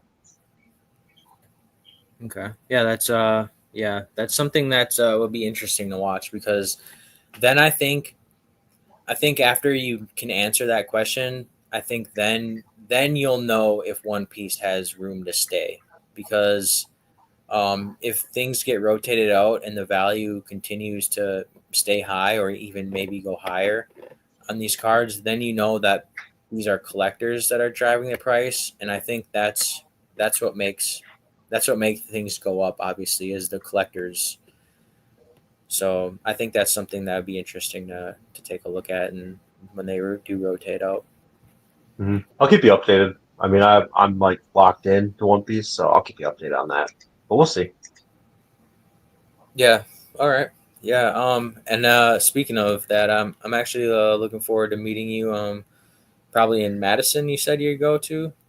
Yep, I'll be there. I'll be vending. I don't know where I'm going to be at. I don't That's know. at the convention center, so that's gonna be my first time going to the convention center, so that should be fun. It's pretty big. They have it like split off where it's like TCG Yeah. room and sports Have I room, met you but before? Because I don't know. Have I or not? I think I've seen you before. Okay. I mean, I'm probably just browsed by your table. Maybe we just haven't really talked much, but I try Yeah, to I'm like, I try to go hit up ahead. every table. So Gotcha. I'm pretty good with faces. I'm like horrible with names, like just awful. So like, even if you were to tell me your name, I'm gonna forget. Um, like most yeah, people I've been, just call me Fat Belly anyway. that's fair. But yeah, I'm good with faces. So like, your face is very familiar. So I've definitely seen you before. Maybe not like at a table, maybe just like in passing, but I've definitely seen you before at shows. Yeah. I try to make it to some of the shows down there. It's just like a 2 hour drive, so it's like it's an all day kind of thing. So um, it just some days I can make it work, some weekends I can't. So it's like it also just depends on is it going to be worth it for driving 2 hours there, 2 hours back. Do I have enough money if I go there and I want to I don't want to go there with 200 $300 because then I feel like if there's a card there that I really want, it's usually an expensive card, and $200 or whatever isn't gonna get me the card that I want. So I either have to then have like, enough stuff to sell or trade, and it's also hard to then like pick out what I need to sell and what I need to trade. So it just all depends on, if all the stars align kind of thing. Whereas if it's worth the 4 hour total drive. Yeah, it's probably, I mean, I don't really go too far out. Like I'm right on the border of Wisconsin, Illinois. So I'll go like an hour south into Illinois. I'll go like an hour north. But I've like never been to Green Bay. Like I've never gone north of like Milwaukee, like stuff like Yeah. that. Yeah. I mean, it wouldn't be worth the drive, Mhm. at that Right. at that point, it's just not worth it because just if there's something you're looking for, like specifically, or things that you're looking for, or whatever specifically at these card shows, like just buy it online at that point. Like, there's no point to go and unless and also like if you're vending, like there's definitely no point to drive more than 2 hours in my opinion because you have to get up super early, and then you're gonna have a long drive back, and it's just at that point it just becomes not fun, and this should be fun. So True. You know, I'll throw this out there. If you're gonna be at Madison and you have stuff you want to move and you don't want to get, you don't want to take 80% of market for whatever, like you could just like leave it with me and I'll just try to get you like as close to market as possible. And then before you leave, whatever doesn't go, you can just take it back with you. okay, that's You know fair what I enough. mean? Yeah, I'd Right? appreciate that. Like just use me as like a pseudo vendor and I'm gonna be there all day, right? I'm not going anywhere. So, and then as long as you pick it up before you go, it shouldn't be too big of a deal. Yeah, I would definitely hit you up on that offer and maybe I will give you a couple cards or whatever, card or two. But I'm going to be vending here at the KI Convention Center September 12th or 13th. So Gotcha. I will have my own table, so I plan on, hopefully selling things there, but obviously, things can sell, things can sit. So, I think maybe in the future or whatever, like if I have a card or two that like, hey, could you just if you have like an extra spot and throw it in there, and if it sells, it sells. If not, it not. Because, but also there's certain things that like, um, it's just hard. It would be like I think for like the Charizard, Shadowless Charizard PSA 3, and like a Skyridge Charizard PSA 8 that I'm currently kind of trying to sell. I think that I could definitely get 90% though at a table. So I That's think fair. I think and I'd be happy with 90%, whereas like 80% I wouldn't sell. Like those are cards that I wouldn't sell for that price. Like I would sell like modern stuff for 80%. Right. So, you know, and I don't mind like walking around and like talking to people and like, you know, showing them cards and like, oh, I'd pay 80%. Like, well, could you do more on like these kinds of things? And like, the worst that they're gonna say is no. And then, then I'll sell them my Scarlet and Violet promos at 80% or whatever. Right. Right. Makes sense. Because like I'll show somebody a stack of cards and then yeah, I buy at 80%, but then they pick out the cards that like I'm not gonna sell for 80%. Like if you're gonna, buy at 80%, well then buy everything at 80% kind of thing, not just my two good cards and then like give me back my junk. Right. There are people down here though, by me, that will take like the quote unquote junk cards, like the $10 or less, for 80% though, like cash. Yeah. Yep. Yep. And I know there's specific people that would continue to go back to, and like there's also specific people that I know not to go to because they try to pick out the good stuff and buy it at 70%, and it's just like I've already came to you a couple times. I know what you pay, so like I'm not going to try to sell to you. Whereas like there's also some people where like I know one guy, for instance, I've seen him in Madison and Oak Creek, but he doesn't vend all the time, and he takes trades at like 90% and he buys at 80%, and he buys like pretty much everything. Like he'll buy my my junk slabs that are $50 or whatever, and he'll pay 80% on that, and like that's somebody that I went to consistently, and you can get 90% trade on these things that like I'll take that all day, and then trade it for a card that I think can move easily at 90%, like a base set Charizard, for instance, like a raw base set Charizard. Like you can kind of like buy it. Let's say you can buy one for $150, in MP condition, or $180 at MP condition, and then you can go to another vendor and like potentially sell it for 230, 250, just because like they don't really they just valued a little bit higher. So like I think you can like trade like your stuff that is kind of like junk for like good stuff, and then go sell the good stuff. Yeah, that makes sense for sure. Um, but yeah, I am going to leave here soon, so I'm Yeah, going to no ask this worries. question. Yeah. There's I think Empire was asking, like, maybe you as well, like, what you think is the best alt art singles for growing capital. Alt art singles, like right now, um, I I still think that the Tyranitar V is a good buy. Um, and let's see, I'll throw another one in there. I think the Brilliant Stars Charizard is also a good buy. I think those two could go up in value in the future. I don't know. I'm trying to stay away from the Evolving Skies, just because I think those are. I think if you're gonna get an alt art from Evolving Skies, it would be the Leafeon V, and because I think that has the best artwork in my opinion. So I think Okay. those three things. If I'm going with just three, I think the Brilliant Stars Charizard, I think the Battle Stars Tyranitar, and I think the Leafeon from Evolving Skies are good alt arts to hold. It's not bad. I mean, I guess it depends on what your definition of like alt art is and like how much you want to spend. But um, I think Chilling Rain as a whole is like pretty undervalued. Specifically Articuno Zapdos, with Moltres being like so high and Articuno Zapdos Like the being like Galarian Moltres.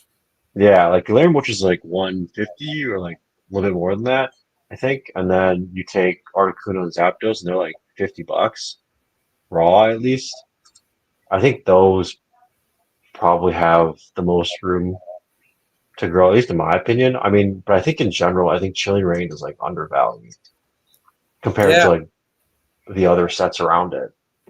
I think you have a good point on the Moltres. I think the only problem is that people don't really like the Galarian. Like they don't like.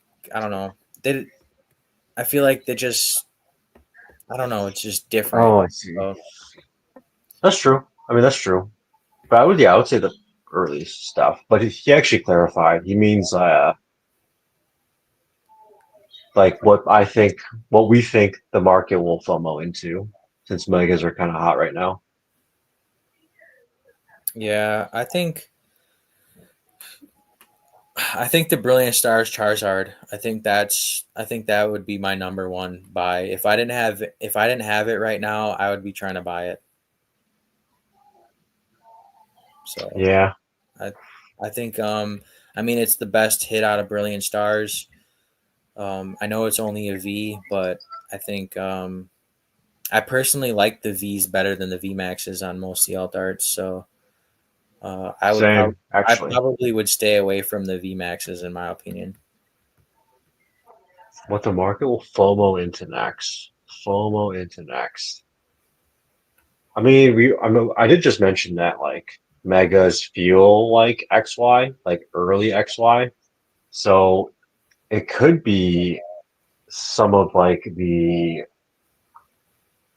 think the like XY the secret rares have good potential to go up. I know they've gone up a decent amount recently, but I think those still have room to grow. Like the Gyarados EX, the Alakazam EX, the Mewtwo EXs. I think those are still underrated cards if you're looking at those compared to like the newer stuff they're still relatively like similar in price range. So I think those could even go up. I think that's where I could say I know there's only a few like there's not a lot of those the secret ones. I know there's like a Gardevoir secret, the Mewtwo secrets, the Alakazam, and then the Gyarados.